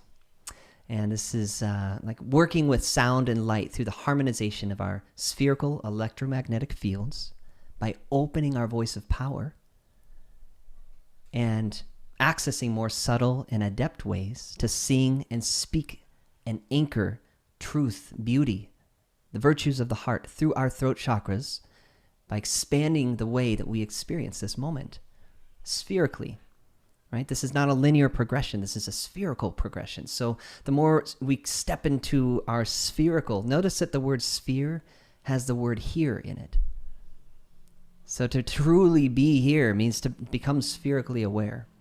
So even as you're sitting here in your chair and you're listening to this crazy guy named Elijah Ray speaking, make one more tone home into your heart. Just a simple tone home. And this time as you tone, see if you can see the sound with your eyes closed or open. See if you can see the sound filling up and beginning to occupy every particle of the spherical field that you are. Ready, set, go.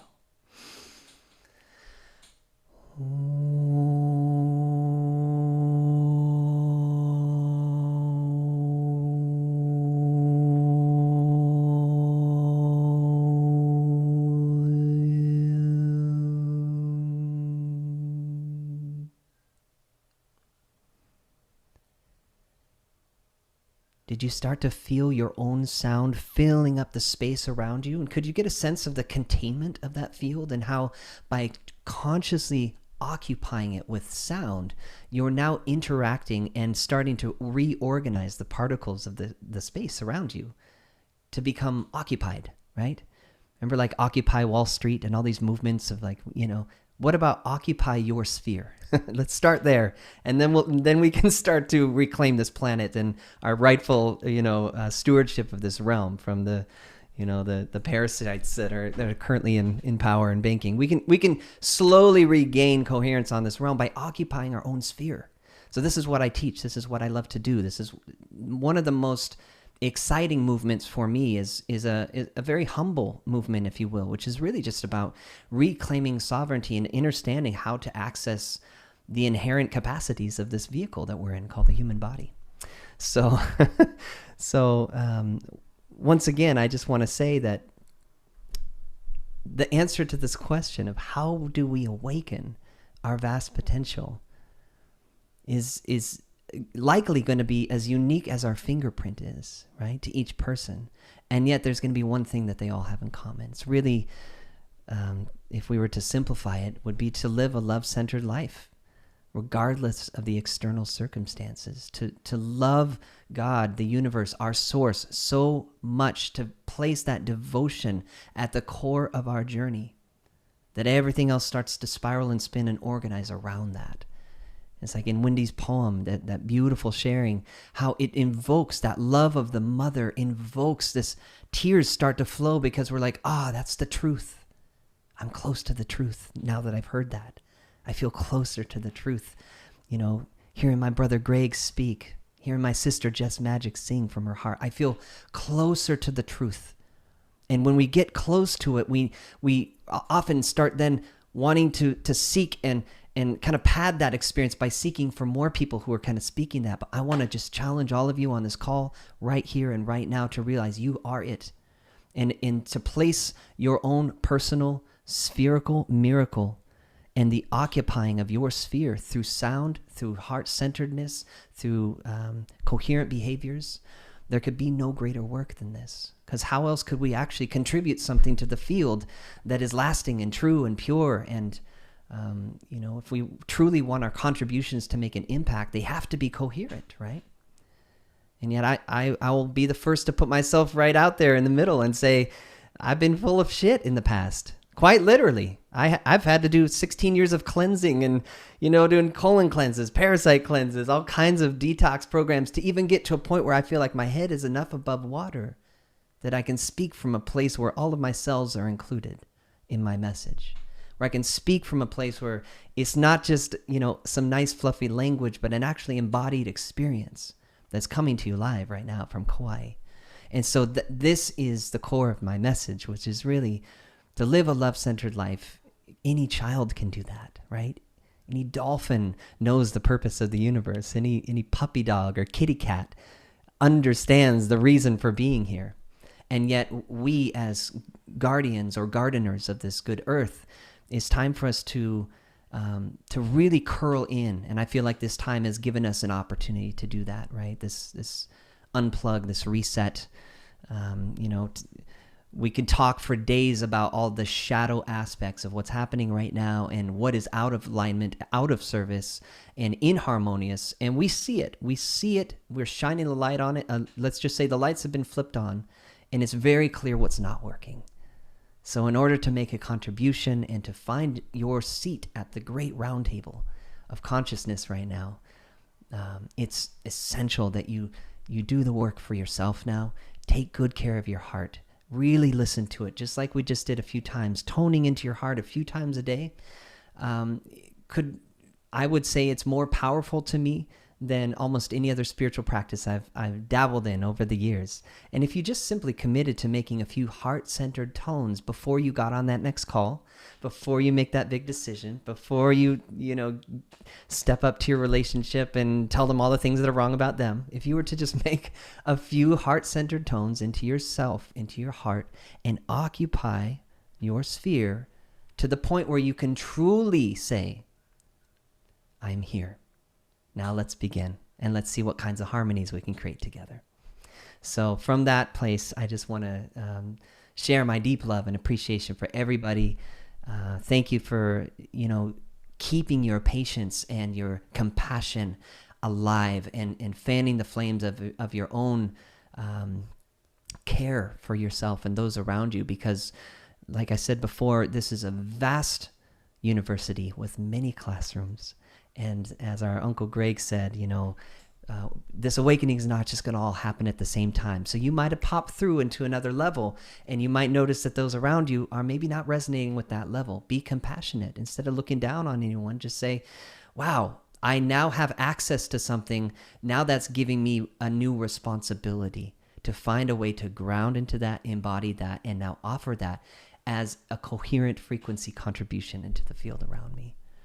And so that's why, the great teachers and masters that I've seen, that I've followed, that I have been blessed by, speak very little. Because at the end of the day, those who speak do not know, and those who know do not speak. There's kind of, after a little while, you're just speechless, and all there is left to do is laugh and sing. So I meet you there, friends. I love you all. And thank you so much, Teresa, Scott, to everyone who invited me to join this beautiful, heartfelt gathering. Much, much love. And I want to lastly just say, for those of you, because I'm just getting a ping here from my team, I'm so grateful for my team because I forget the 3D matrix details. I am running a very small, intimate group process right now called the Masters Module. So if you're inspired to open up your voice to learn more about some of these concepts I've been exploring with you here, please go visit bandoflightexperience.com, and you can find the Masters module there and come join us on a module. It'll be an honor to work with you. So much love to you all. Scott, you can go ahead and bring up Elijah's site just so people can see that. I'm Scott in a different way, but that's great. I love that your team. Yeah, Elijah, I'm so excited about the different offerings that you're doing, and I really appreciate that you're kind of opening up your time and energy for people that are like really ready for what you have to give.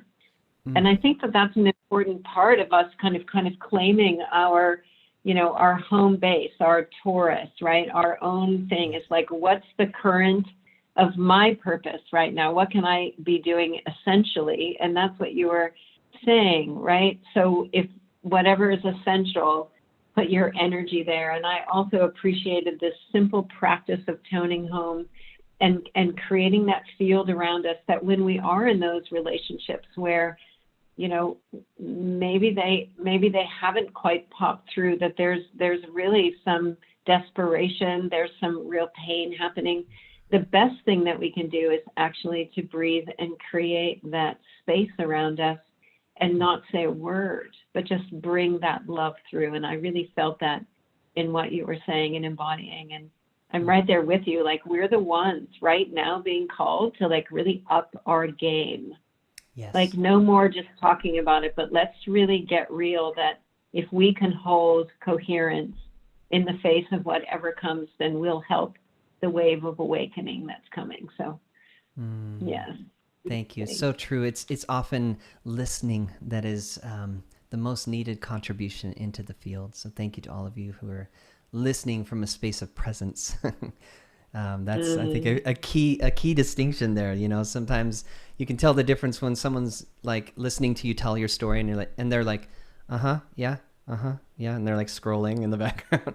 The difference between that and actual like true presence is that we can meet there, and then all of a sudden we can almost like quantum leap into solutions that wouldn't have been available without that quality of presence. So thanks for saying that, Teresa. And I see a few people commenting here. The website is ElijahRayMusic.com and also bandoflightexperience.com. They both link to each other, so you can get either way. It's like a big figure eight. But you can learn more about my offerings there. And thanks again for having me. Yeah, it's a beautiful website too. I am really excited about what you've done with it recently. It really has such a beautiful feel. Thank you. Thank you, Elijah. Thank you, and stick around. So we're going to go, the next person that I'm going to lay you in the arms of is Ixchel Love, beautiful friend of mine. She's one of the Bali sisters. Hello, Ixchel, so wonderful. And I feel like really important to bring Ixchel in. I feel like you represent that, like back to the tribal community in present moment time, right? Like how important it is that we actually dive deep into our roots of how we came together in ways that were really potent and aligned with life. And I always feel that in all of your sharings. It's just like you're right there with your hand holding the mother, you know, as you're guiding and the people that you support. So thank you for bringing your love and presence into the call today. Oh, thank you so much, Teresa. Yeah, it feels so good to be sitting around this global tribal campfire. You know, we've been blessed to sit in so many real campfires together, and I'm just so honored to be a part of this conversation, awakening our vast potential together. And for me, the togetherness is the key word inside of this. You know, even before the quarantine, so many people were living in isolation. You know, and I bring the codes of Bali. My father comes from Bali, and this is the land of my ancestors. And here, living communally and tribally is just part of our way of life, as it is in so many other indigenous cultures. So this is really a big part of my purpose in life, is to bring community together. I've been living here in Bali for the past 15 years in community, and currently I'm creating a community, an eco-village in Costa Rica. And through my Lovolution retreats, I've been traveling around the world, sharing these experiences of community through ceremonies. So, you know, in these communal experiences, we have the opportunity to see and taste what it feels like to awaken our vast potential together, to remove the masks that we might wear in other places in our life and drop into a deeper sense of intimacy, of connection, of truly seeing each other. And through this level of authenticity and vulnerability, we come to realize that we're actually all the same. You know, I've shared retreats in around 20 countries around the world, and no matter what culture, what age, what sex, people are going through the same things. And what I see people going through is that we're working with the core wounds of humanity, these beliefs that have created feelings of not being good enough, of not being worthy, and not being lovable. So as we're all dealing with these same core wounds, the question is, how do we show up for each other? How do we create those places where we do let people know that they're worthy, where we let people know that they are so lovable, that all parts of them are lovable? So this is what I'm really committed to in creating in these transformational containers. And it's so beautiful that we have containers like this where we can share tears, where we can feel that we're connected to people around the world, and we can hold each other's losses in our hearts. So thank you all for being here in this field of coherence. So I'm sure that many of us have had these experiences where we're on a call like this and we feel so connected, or we're at a transformational festival or a retreat or a ceremony where we feel that we're tapping into the quantum field of infinite potential through letting go of the illusions of time, through letting go of the illusions of separation, and through seeing each other through the eyes of love, through seeing ourselves through the eyes of love. And our hearts are feeling so expanded, and then we go home. And then suddenly there's this feeling of, wow, was that all a dream? Did that really happen? It felt so real.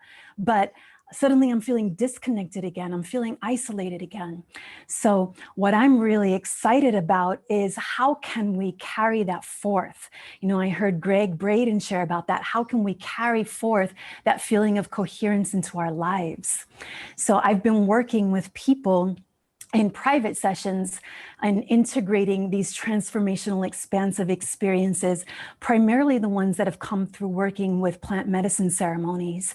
And now through the Living Wisdom, I'm creating these integration programs where we can take what we've experienced in these expanded states of transformational coherence community and carry that forward into our everyday life. So we're looking at how we can do that in a holistic perspective. So we're going to start with the mind. You know, I heard Gregg speak as well, and I think I heard Dr. Teresa speak as well about creating this new way of being really starts with our foundational belief systems. So in these programs, we begin to illuminate what our unconscious beliefs are, those things that are limiting us, those things that are holding us back that we might not even be aware of. And we do this by simply looking at what's not working in our lives. We might say that we really want to be in a relationship, but there's a belief there that I'm not safe to love and I'm not safe to open myself up, or I'm not safe to trust the masculine. So we look at what these unconscious beliefs are, and then how can we replace them with empowering beliefs? So in that situation, it might be, I am safe to be seen. I am safe to open my heart. I am safe to let down the armor and the boundaries and the guard that I've had around my heart in order to protect myself from being hurt in a way that I was in the past. And, you know, what's really key as well is what Gregg shared in working with our breath and our nervous system. Because we can say 1,000 times, I'm safe to love and I'm safe to open my heart. But when we're working with that just on the mental level, we can be repeating that 1,000 times and we'll still have that guarding around our hearts. So we work a lot with the nervous system. Now, there's so many different ways that I work with people to reprogram limiting beliefs that I won't be able to share here. But one of the key ways is working with the nervous system. So we see where that trauma was created was a time that we didn't feel safe. And then the nervous system said, okay, I need to shut myself down right now. So we do a lot of somatic practices with the body and just letting ourselves know that we're safe. Coming into situations with people where we might feel that edginess of not feeling safe to open ourselves, but then practicing, okay, I can let myself be seen right now. I can hold all parts of myself into being seen right now. And then we work with the heart. You know, the heart is really the key to allowing ourselves to tap into the awakening of our vast potential together. So in this situation, we might have experienced some kind of trauma in our lives where we might have felt rejected, we might have felt some shame, we might have rejected ourselves and not welcomed all aspects of who we are. So when this comes up, when we go back into our homes after we've experienced these expansive feelings of connection and coherence, then we can take care of our precious hearts. When there's a part of ourselves where maybe we want to kind of push it away, we can actually call it in and welcome it and say, you know what, like this anger and this rage is welcome right now. You know, I might have not felt safe to experience this before, but now I'm going to call it in, I'm going to welcome it, and I'm not going to judge myself for it. And the more that we let go of the judgment of ourselves, the more we can show up in that space of non-judgment for each other.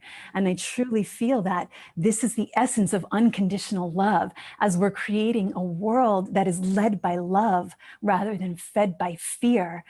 The more that we can show up with non-judgment for ourselves and non-judgment for other people, then we can actually create that coherent field of love.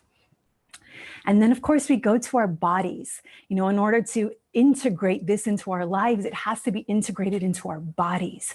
So in Africa, the first thing that people will ask you if you come out of your center, if you fall into any state of depression, the first thing that people will ask you is, when did you stop dancing? For me, dancing is the direct channel to the divine. It's the direct channel to coming back to my center. And I'm sure in many of these transformational retreats and festivals, we've tasted what it feels like to be in the ecstasy of singing and dancing together. So that's why I feel that it's so important for us to create these fields where we are united in song and dance together, whether that's in person or whether it's in a virtual experience like this. And in all of my integration programs, I share a lot of embodiment practices, not only dance, but breath work, ceremonies, yoga, and bioenergetic shaking. So for me, I feel that to integrate it into our lives and into our bodies, just as Elijah said, with making those sounds, it's about bringing it into our bodies. And then finally, bringing it into our spirits. So I'd love for us to be able to close here with a prayer, remembering that prayer is our direct channel to spirit. So I'd love to take a moment here where we can all place one hand on our hearts.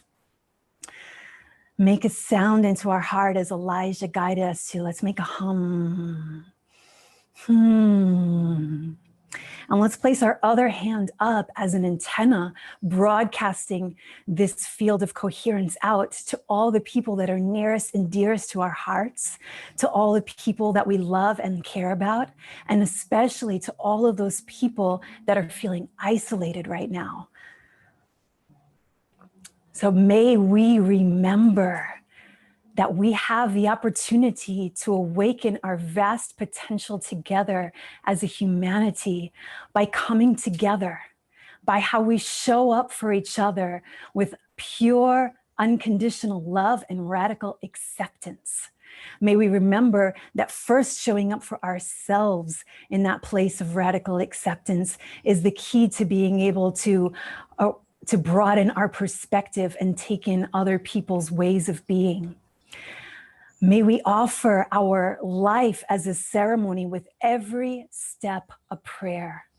And may we offer our lives as an offering with our creativity, with how we show up for each other, with our authenticity, with the integrity of our word, by creating those fields of coherence and safety for each other's hearts and each other's nervous systems. And by showing up for this earth by creating these fields of reciprocity where we are giving back more than we take of the earth and of all things, so that we can create the most beautiful world that our hearts know is possible for our children and our children's children and beyond. Om Shanti, Shanti, Shanti. Om Shanti. And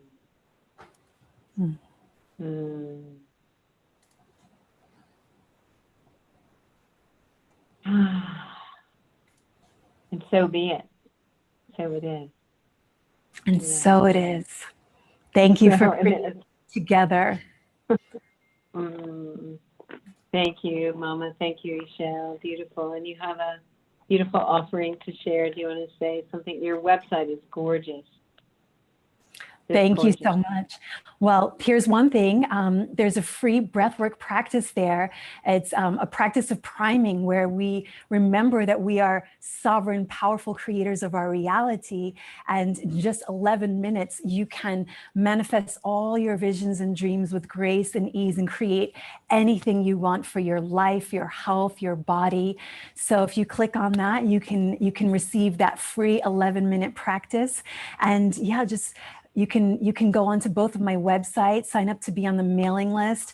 I think the Instagram is there, livingwisdom.one, and I'll be sharing a lot more on how we can come into these fields of coherence through integrating these practices into our everyday lives.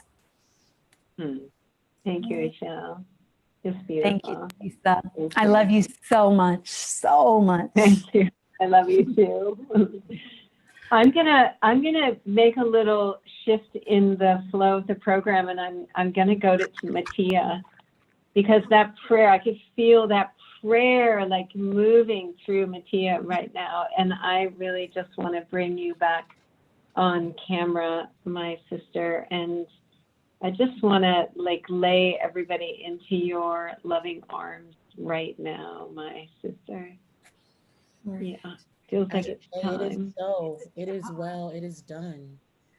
It is well. It is done. I'm going to sing a little bit of this song by Donny Hathaway.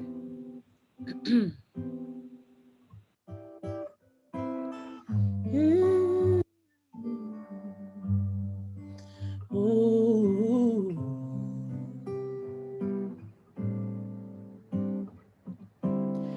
Hang on to the world as it spins around. Just don't let the spins get you down. Things are moving fast.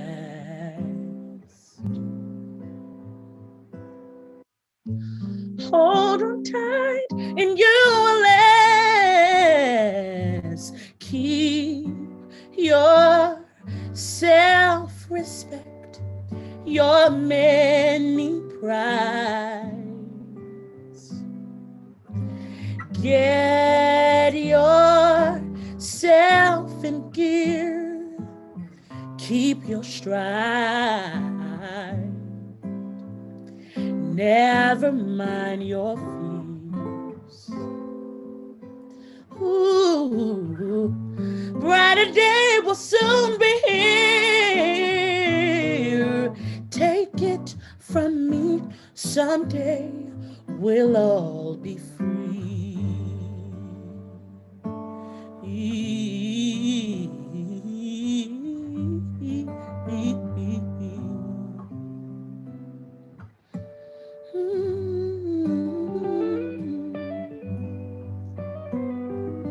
Praying for freedom, freedom of mind, freedom of spirit, freedom of our hearts.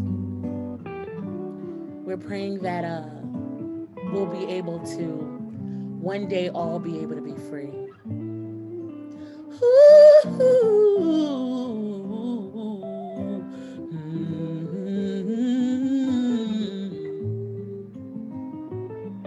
This is my favorite part. Keep on walking tall. Hold your head up high. Lay your dreams right up to the sky. Sing your greatest song. Yes. And we'll keep going on. Take it from me, someday we'll all be free.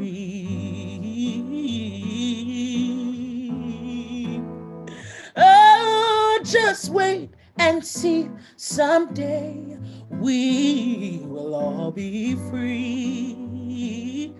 Oh, take it from me, someday we'll all be free. Just wait and see, someday we'll all be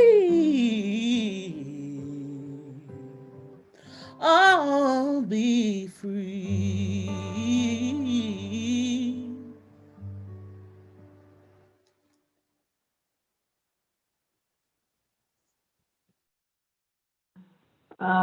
Matia, someday we'll all be free.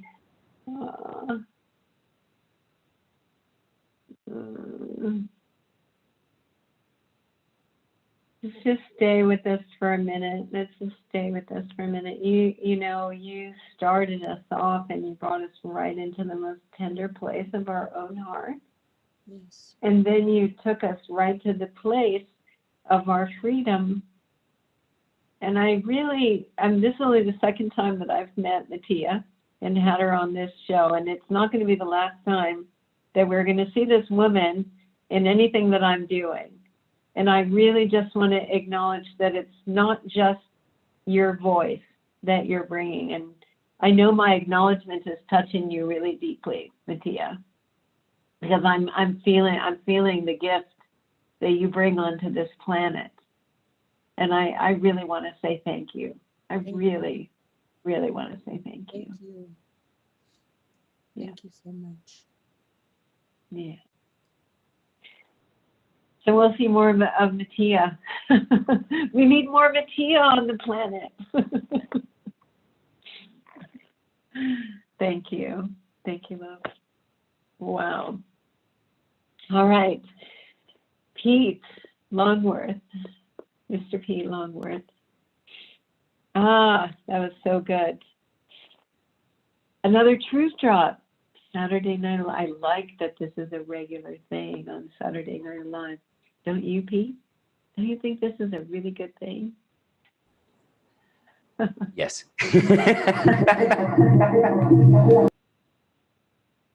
Yeah.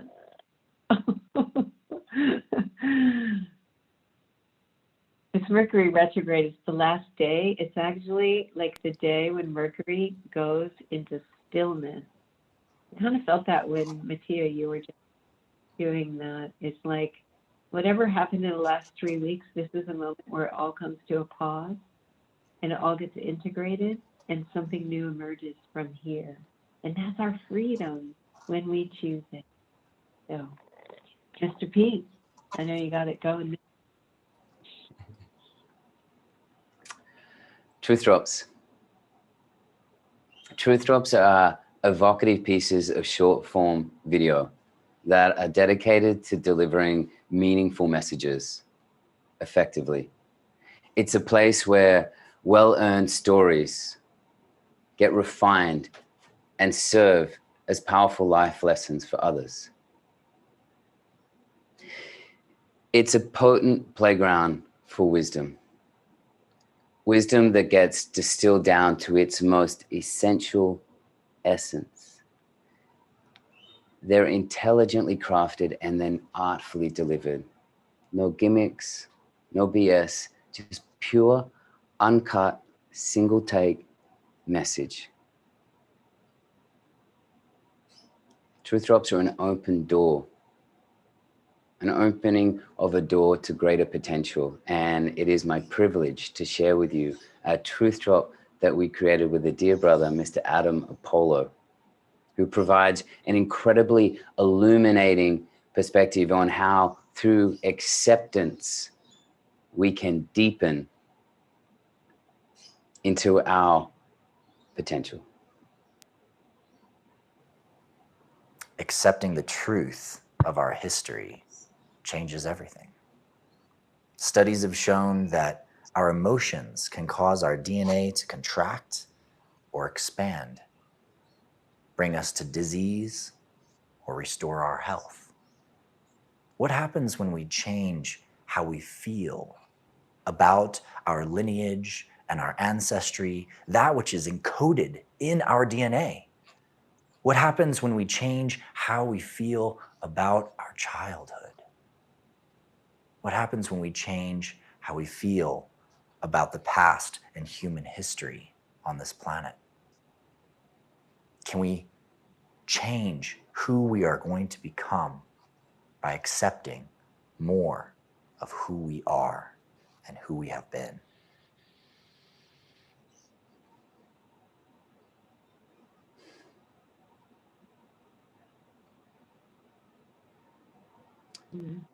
I just love that piece. And if you would like to see more truth drops, you can visit the link in the slide. And if you would like to learn more, you can reach out anytime about how you can create your own truth drops. Thank you again. Thank you, Pete. I'm so glad we're going to have truth drops regularly on Saturday Night Live. They're so potent, and I know you have some great ones. You have Nassim, you have some other really awesome people, and we have Pete doing his own truth drop. So, and I'm going to create a truth drop. You and me. Yes, you are. Yes, you are. Yes, you are. The world needs it. there was a lot of truth drops laid down tonight so far. There was really a lot of truth drops laid down so far tonight. Thank you, Pete. And thank you for always taking the little like offerings, the little gifts that I provide you and actually like going for it in ways that are just astonishing. I love you for that. Thank you. Got it. All right. I'm going to turn this over now to, I think it's Deborah. She has a few things that Saturday Night Alive recommends, and I want to offer some space for that. And then we'll have a little bit more Jess Magic. We're going to have a little intro to a launch party that's happening next Saturday, and we're going to close with Cornflower. He wasn't able to play live tonight, but we Are the Medicine, and we're going to have a little dance party. Somebody said we need to dance, so we will have a little dance party at the end.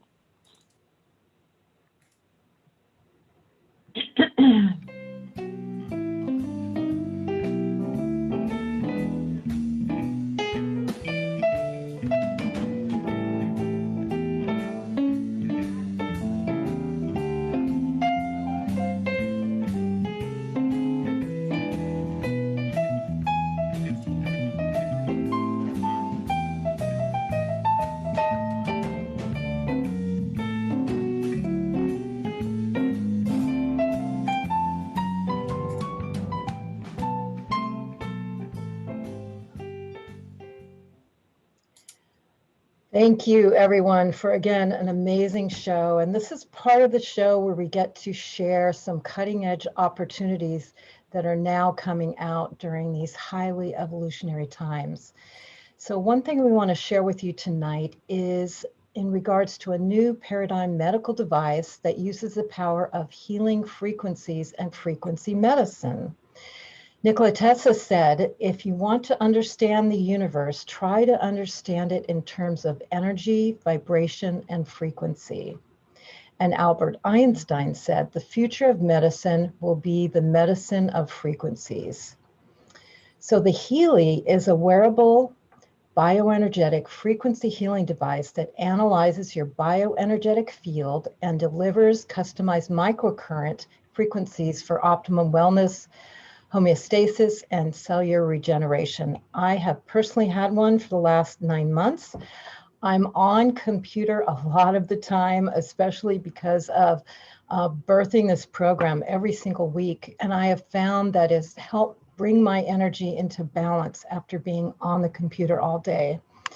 So let's see a video about this now.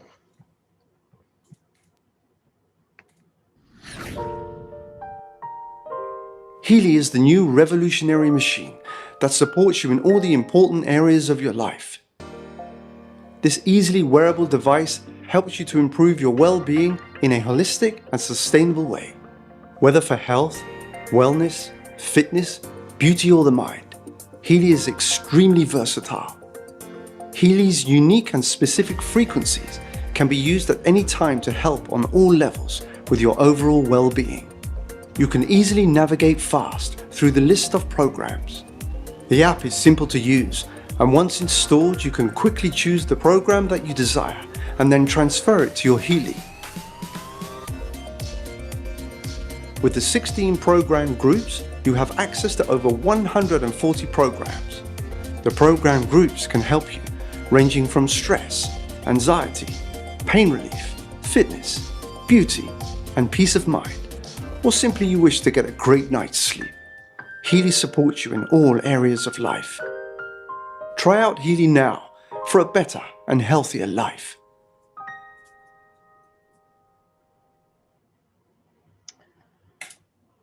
Great. And one reason why we're sharing this with you, because periodically they do specials where you can get the product off for half price.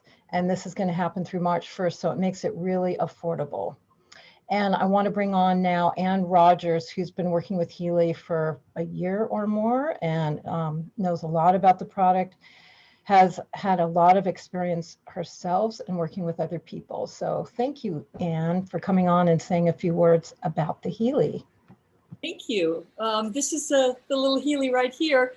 And when I first heard about this being available in a portable form, I couldn't wait to get my hands on it because we have a clinic and we use all the bioenergetic tools, the beamer and the biomat and all kinds of things that really create rapid healing and lower inflammation and do all kinds of things in the body. The Healy, this little guy, it's HEALY,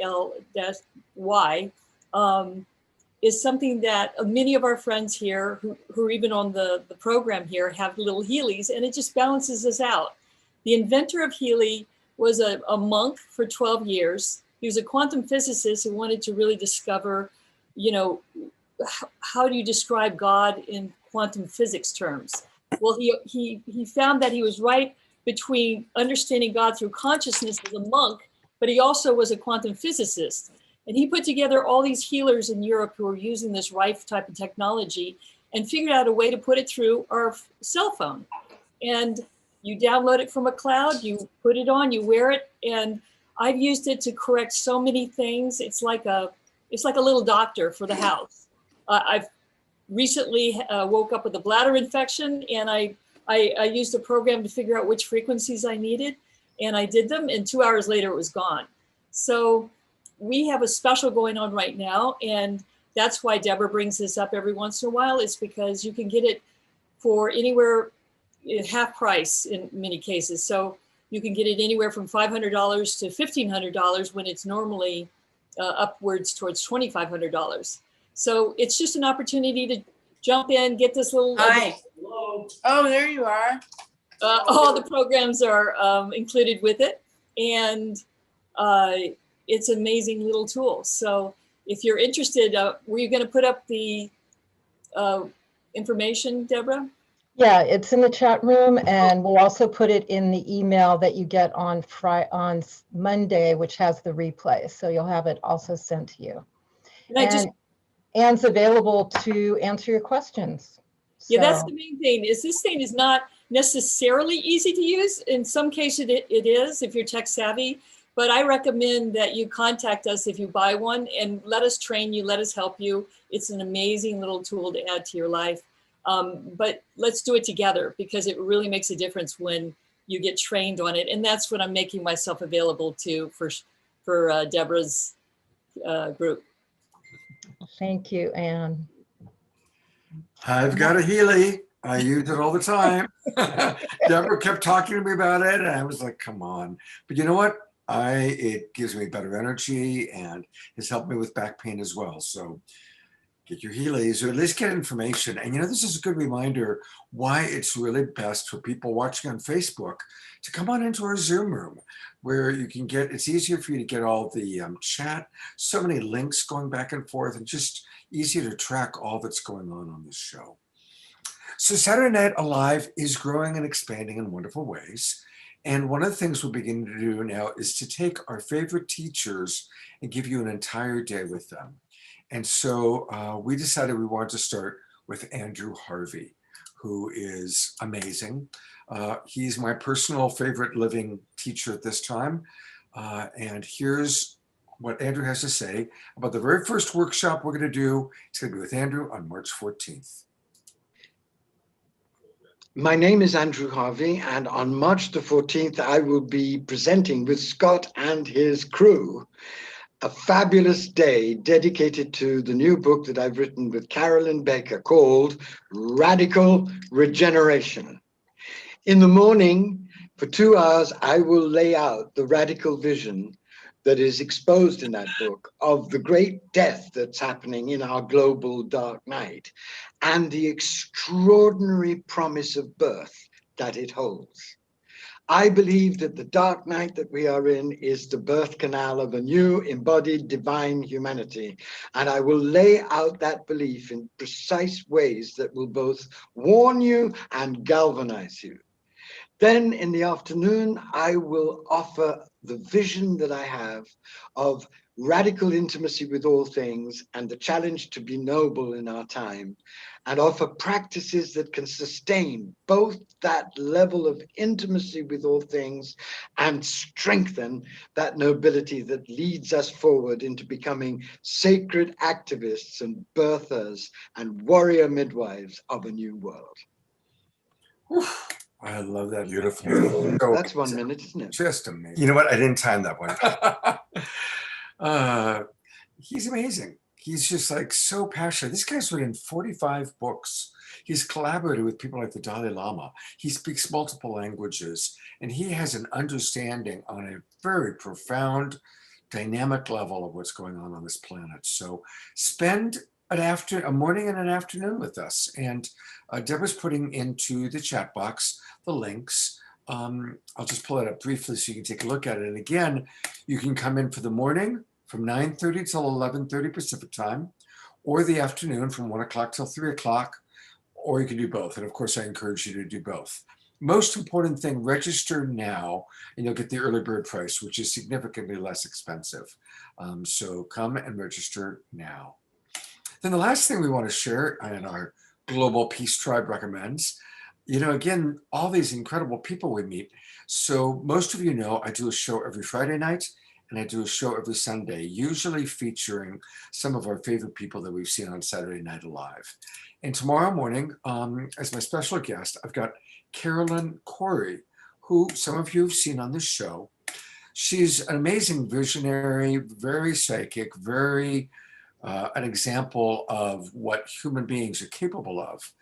And she first explored her own superhuman abilities, and then she made a movie called Becoming Superhuman. And it's all through raising of consciousness. She's my special guest tomorrow morning, 10 a.m. Pacific time. Again, Deborah's putting the link into the chat box.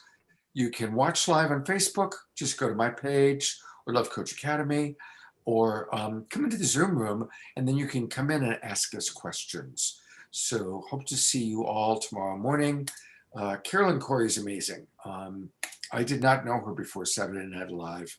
I met her through the show, and I realized I wanted to spend time with her. So that's why we've got her coming onto the show. So thank you, everybody. And now I'm going to turn it back over to Teresa. Thank you, guys. I have a Healy too. They work really great.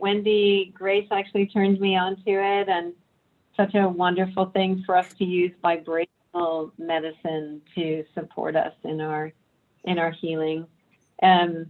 Gregg, I wondered if you were there. I know that you have a busy morning tomorrow, and I wondered if you wanted to say a quick hello before you need to go. Let's see. Oh, I am here. Can you hear me? Yeah, we can hear you. Yeah, Gregg. I'm here, and I do have a busy day. I have been muting in and out, and I want to stay till the end. So I want to see. I want to see everything that's coming up. But I will say, if I don't get to say goodnight to everyone, thank you all for sharing your evening with us. I love you all, and I look forward to our next. But I'm here till the end. Okay, great. Well, we're bringing Jess Magic up next. We're going to have Jess and Jenna with some music. And then I'm going to share about the the Islands of Coherence and the party I want you guys to join us next Saturday. So let's bring Jess and Jenna in right now. Our volley, sweet loves.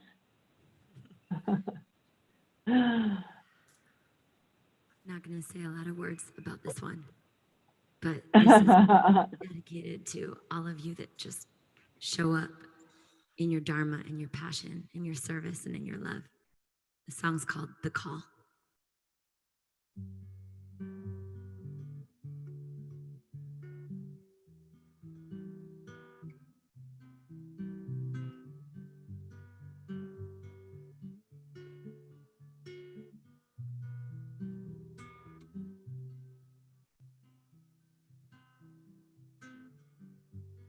So many lives have been broken,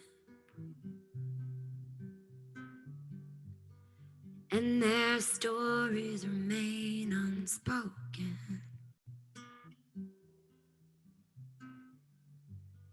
So many souls have been in prison. They've been living in miserable conditions.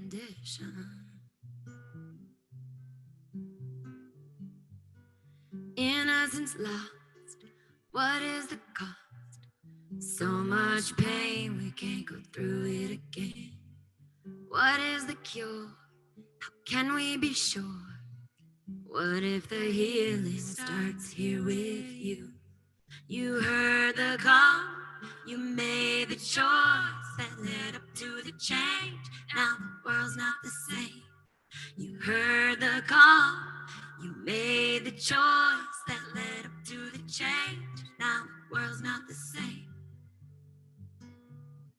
Now the world's not the same.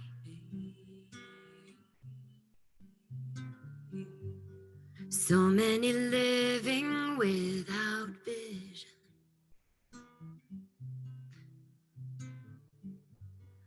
Waiting for someone to give them permission. Well, the time is now, there's no time for trying. Oh. You open your heart, you heard the crying. Oh. Innocence found when love pours out.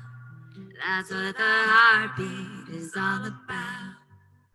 Innocence found when love pours out. That's what the heartbeat is all about.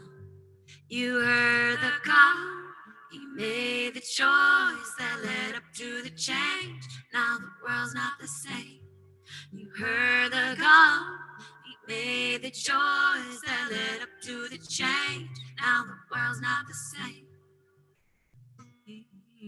Now the world's not the same. You are the call, you are the change, you are the choice. You are the one, you are the love, you are the voice. You are the call, you are the change, you are the choice. You are the one, you are the love, you are the voice.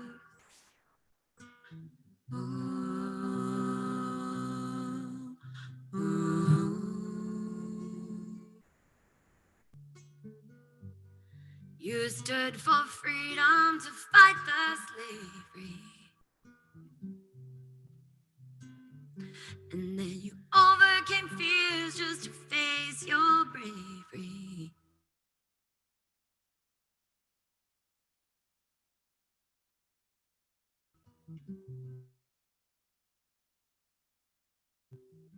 In the vine, then you lifted your voice to end the silence.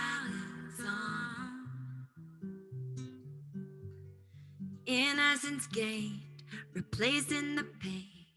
With hope and love, we can't come in from the rain. Courage is clear, the time is right here. This is the mission that we're living right now. You heard the call, you made the choice that led up to the change. Now the world's not the same. You heard the call, you made the choice that led up to the change. Now the world's not the same.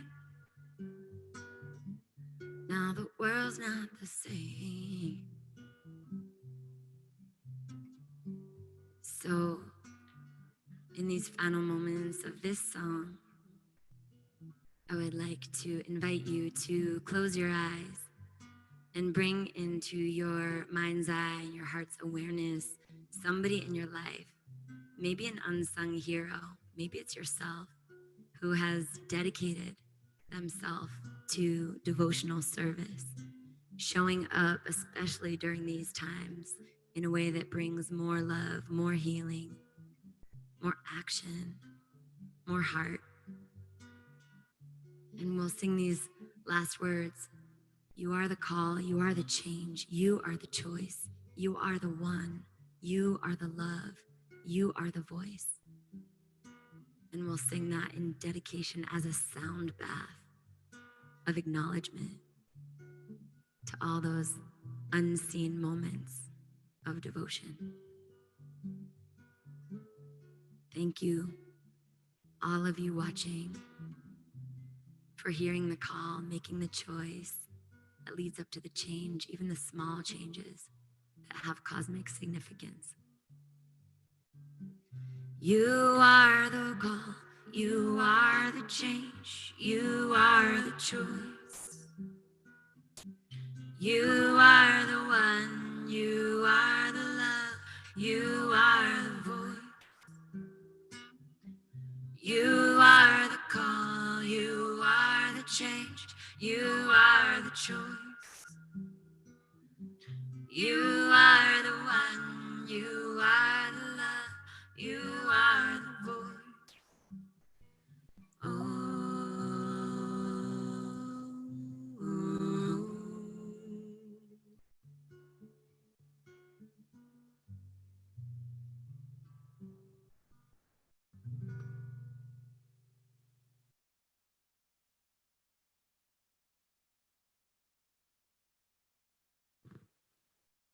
Thank you.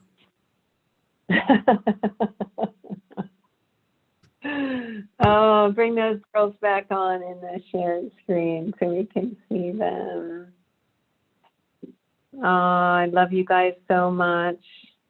Thank you so much for coming on tonight and sharing your love. And, you know, one thing, Scott's going to bring up your website, Jess, with the Rise of the Heartiest. And I just want to say that that's, you and I have one thing in common where we actually can see that there is a solar system of organizations and initiatives and people that are really modeling and embodying and expressing the change and creativity, and we're like raising a flag to say, here they are, like this is the place to gather, right? If we want to stabilize, then let's come home to this place in the center of our fire circle, and you really are making a space for that, and you're making a space for other heartists to be seen and heard, and I just really want to appreciate you, and I want to appreciate your team there, and you know I love you, Jenna Lee, and all that you do to help bring this message out. So thank you both, and let's keep doing it. Let's keep like shining a light on the amazing uprising of love that is happening everywhere. And just tell us a little bit about some of the things you're doing.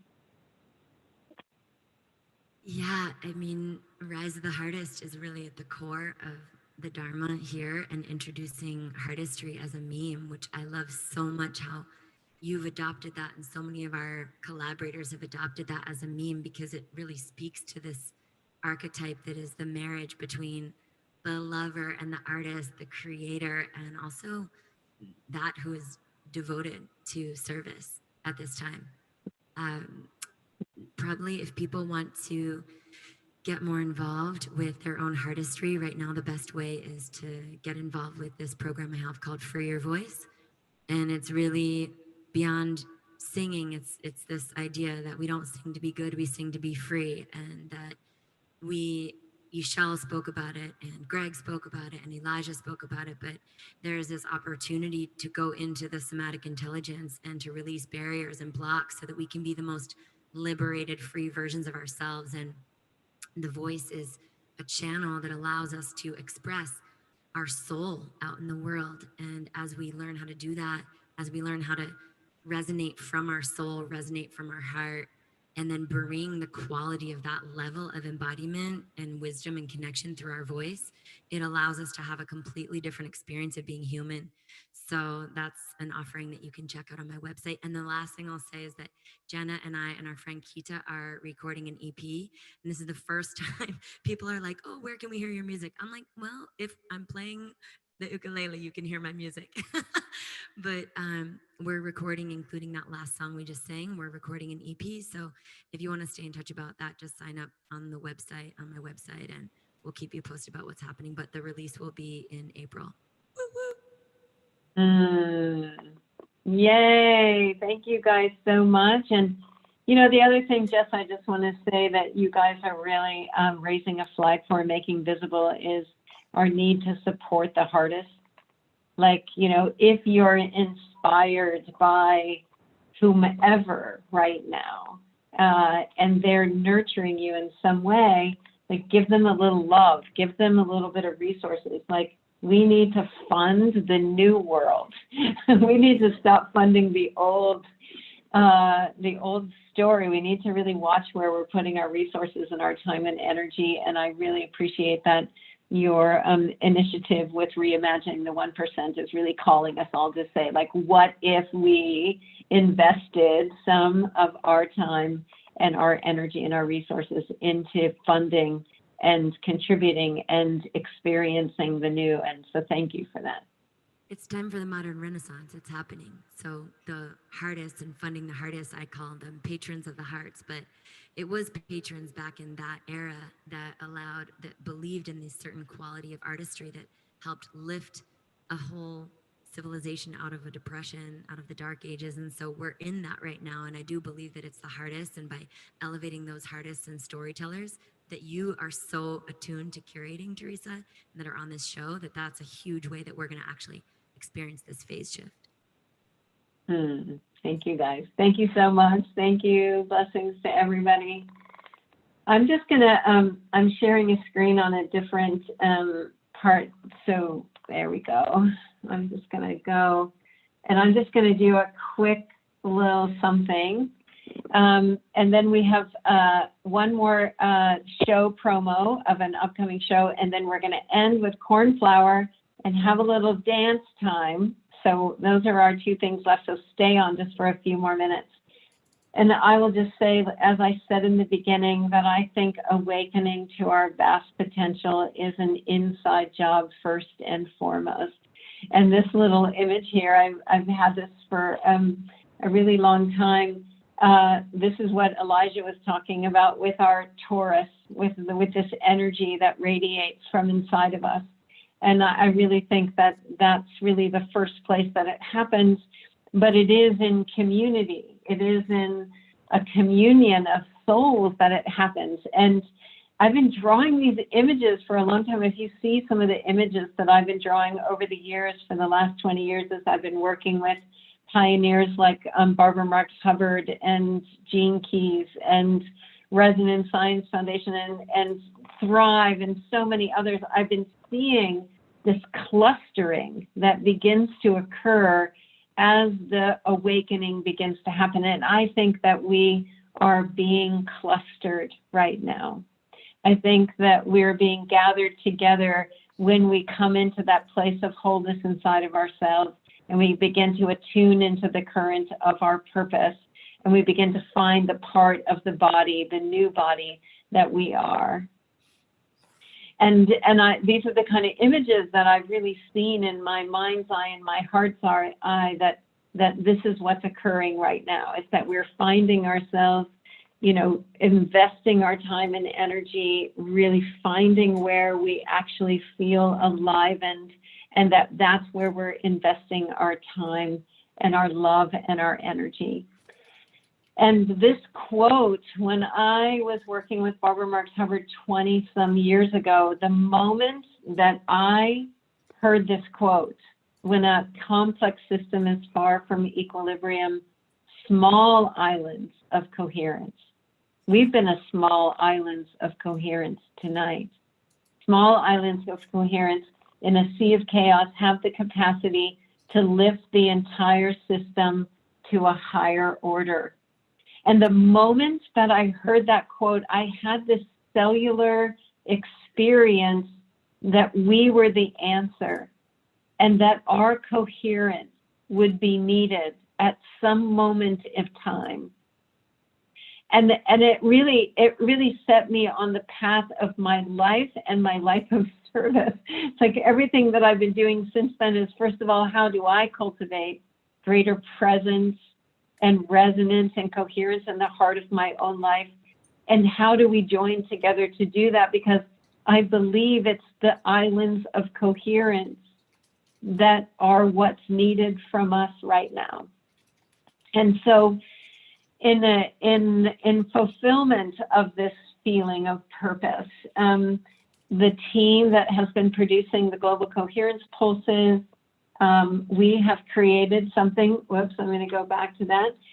called the Islands of Coherence, and it's a new heart-centered social network. We actually launched it, the first version, back in August when we did the Global Coherence Pulse experience. And I just feel like we can have these events, we can have these moments, but what we need right now is we need a playground. We need a space where we can actually practice and cultivate and pulse the planet with this coherent energy, where we can really focus our energy and attention with one another, and really begin to embody what an island of coherence is. And in this new social network, which we're going to co-create together, it's not being kind of given to us from somewhere on high, but that we're going to be able to co-create it. Love is our core principle. Cultivating coherence is our core practice. And co-creating a thriving world for all our shared purpose. Like, isn't that what we're looking for? And I think many of us are wanting to get off Facebook and some of the other social environments where censorship is becoming so rampant, where we're just being advertised things that are like relevant to our age group. I see nothing on Facebook but age creams, because now I'm 59. So I should be thinking about how I look, right? And instead we have a place where we can come together and we can actually focus on the embodiment of what it is we're talking about. So the Islands of Coherence, we're going to have a launch party next Saturday at 12 o'clock, and we will open this new social network, and we'll tell you all about it then. And so I hope that you'll join us. If you go to islandsofcoherence.net, I'll tell you more then. But it's really a beautiful place, a virtual village, a space where we can come together as heart-centered peers, and we can cultivate something beautiful together. And many of the people that we're on tonight will be hosting clusters there. So anyway, come and see what's going to be happening there. Oh, wow. What an amazing evening that we've had. And Scott, I think you had one more thing that you wanted to share before we opened it up for Cornflower. I do. And move our bodies just a little bit at the end. Oh, look, we got the girls in black and white. Oh, yeah, I got it. There are black and white. We're going to have a dance party. I can feel it coming. We All are. right. We're going to close out with a dance party, which will be fantastic, with those three lovely ladies in Bali leading the way for us. My gosh. Well, you know, I do want to let everybody know that every week is amazing. I mean, come on, every week ago, to be honest, that was our best show. And then people say, well, that's what you said last week. I go, what? That's what I felt last week. It's like each week is our best show. And so I do want to just remind you that we are going to be doing some really beautiful things next week, optimizing health. And then coming up in March, we've got the animal show that we told you about. Send us your photos of your animals.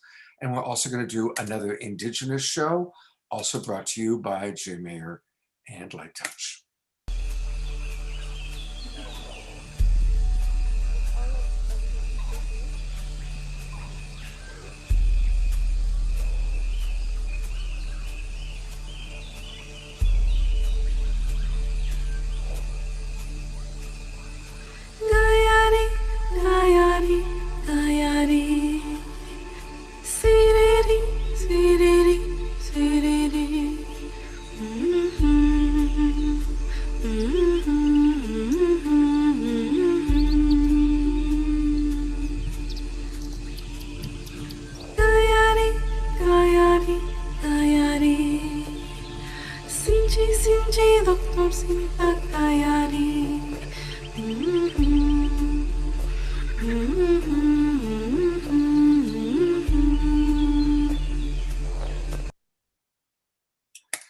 So March 27th, our next Indigenous show.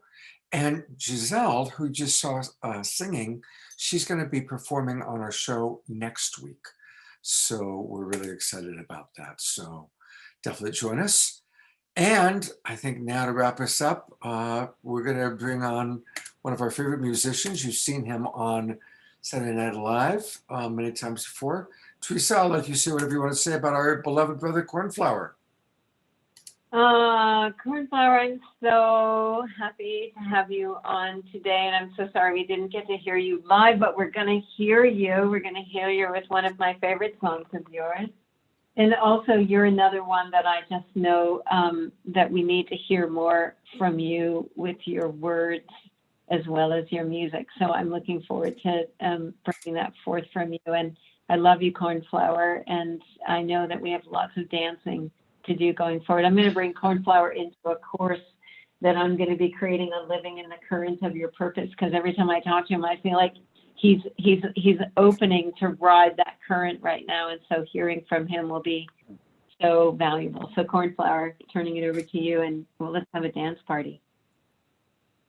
Yeah, well, again, I don't know if you guys can hear me well or if you can see me well. The internet here has been... You look great, and we hear you fine.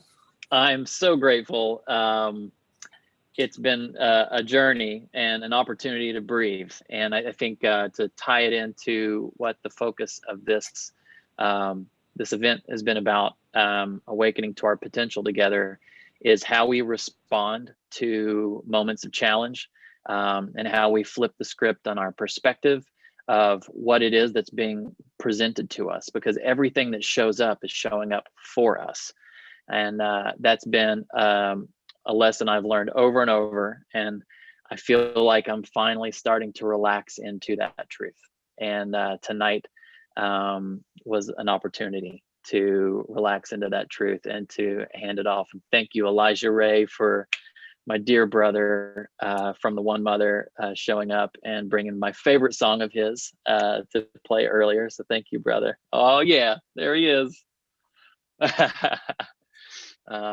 Thank you so much, man, for the way you show up, and I'm so grateful for the way we've woven our lives together over 15 years now, 16 years. So, yeah, I am just thrilled to share with you this song. You Are the Medicine came through in 2009 in the middle of a jam, and it slowly made its way out into the world. And finally, I found two brothers from the band Indubious, who both carry a very similar ray as all of the heartists here, in that they have big medicine that comes through their lyrics and their presence. They both were born with cystic fibrosis and have completely crushed what the doctors said about their lives. They said they would live until they're 18, and they're now in their mid to late 30s, and providing some of the greatest musical medicine on the planet. And I was so honored to get to co-create this song with them.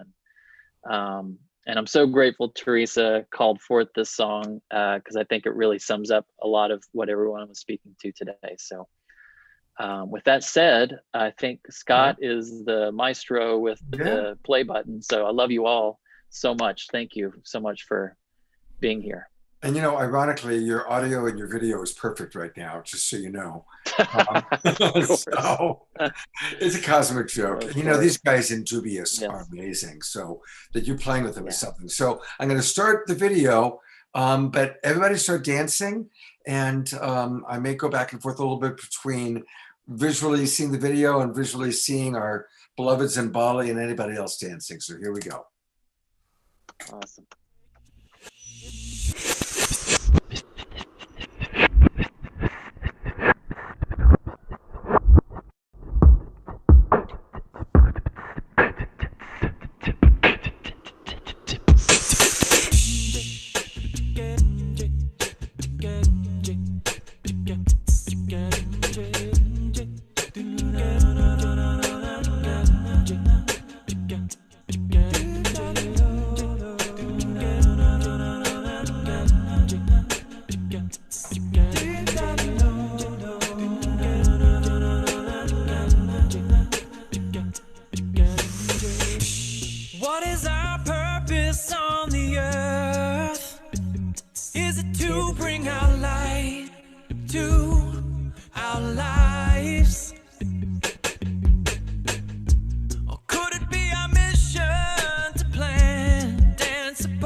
And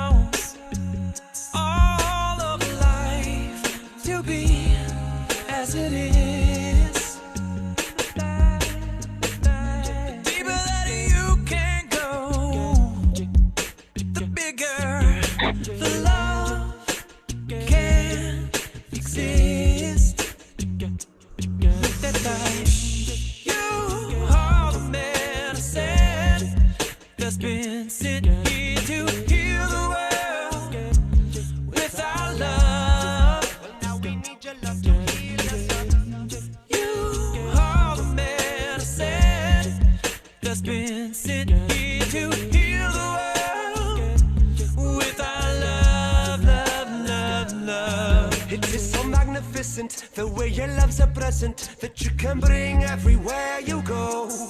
Well, it is effervescent, and it is such a blessing that you can heal everyone you know. I see now, brother, will you let that flow? You gotta open up your heart and soul, because the world and everyone you know, they really need your medicine right now. I know you feel it, the power emanating from your spirit, a medicine so powerful, you know you got to give it like a present. Don't hesitate to wait too long to give it, now's the moment. Just keep the love flowing like the waves upon the ocean. Yeah, the potion here to bring a love divine, an antidote to counteract the poison of the mind. So open up your book and let your pages unfold. Don't leave your story untold, yo. You are the medicine that's been sent here to heal the world with our love. Now we need your love to heal us.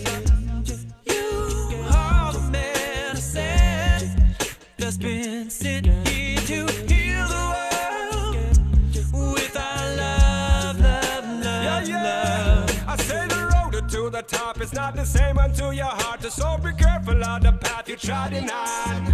For the people of this world, I love a likeness to yourself, and the lesson for your soul to remain strong.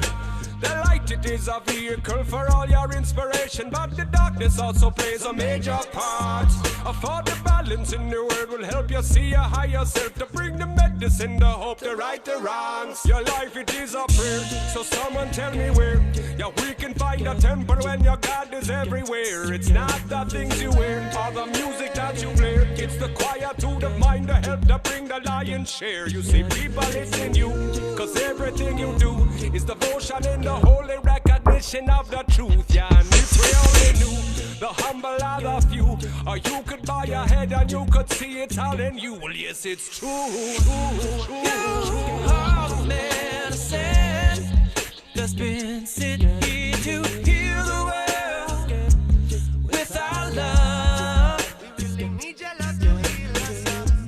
You are the medicine that's been sent here to heal the world with our love, love, love, love.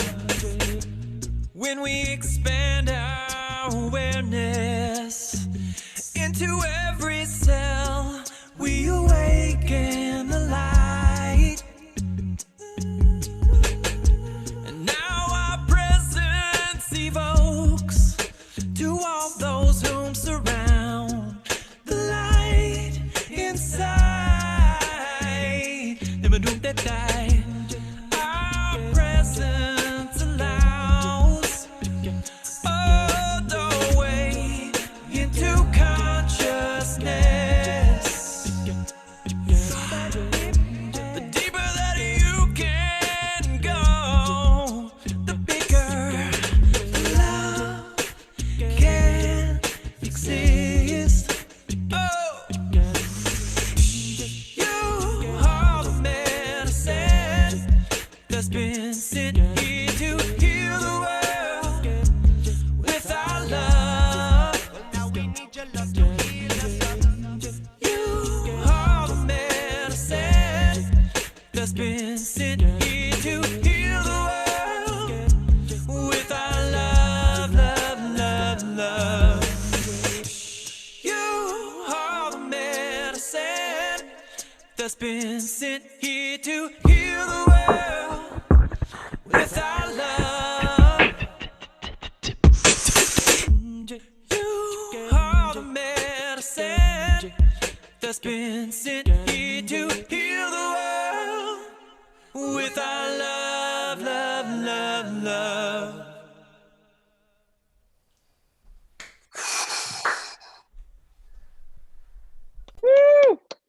Oh my Lord, absolutely positively my favorite video of all time. Wow. I'm gonna leave the credits up because everybody who made this really deserves a lot of appreciation. Beautifully edited. Cornflower edited it. Oh my Lord. Unbelievable. Wow.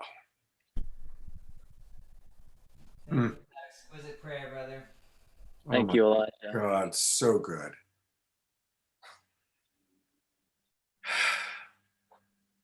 It's so beautiful how things like this come together. You know, I was in the middle of a jam in 2009, and the "You Are the Medicine That's Been Sent Here to Heal the World" came through. And in 2010, I started like writing more of the lyrics, and that was when I met Indubious. And then later in 2011, we were touring together, and we were like, let's do a song. And I said, well, I have one. I just need some more lyrics to it. So I sent them the track, and they put in the lyrics, and we performed it live for the first time in 2013, and then started recording in 2014, and finally released it in 2018. It's just, there's a timing to everything. So it's been a beautiful journey. Mm. Absolutely gorgeous. Perfect way to close out the show. Mm. Thank you. Thank you, everyone. Let's stay on gallery view.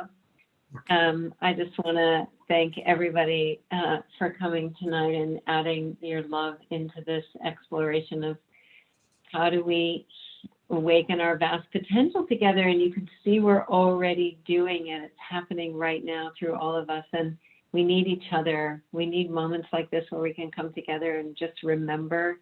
And the more that we remember, the more that we can stabilize. And so I just want to thank you, Elijah Ray. Just love you so much. Thank you so much. And the Bali crew, you girls and Pete, guys look so beautiful in black and white there, just dancing away and sharing your love. Thank you so much for that. And Cornflower, yeah, there we go.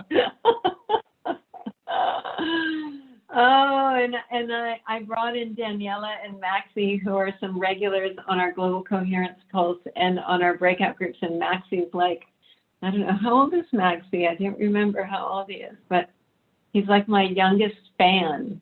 And we have a love affair going, Maxie and I. So they've joined us tonight.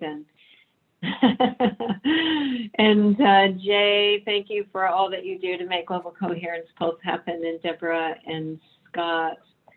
Wow, what a beautiful crew, and thank you. There's Maxie. Hi, Maxie. Staying up. Hey. You love me?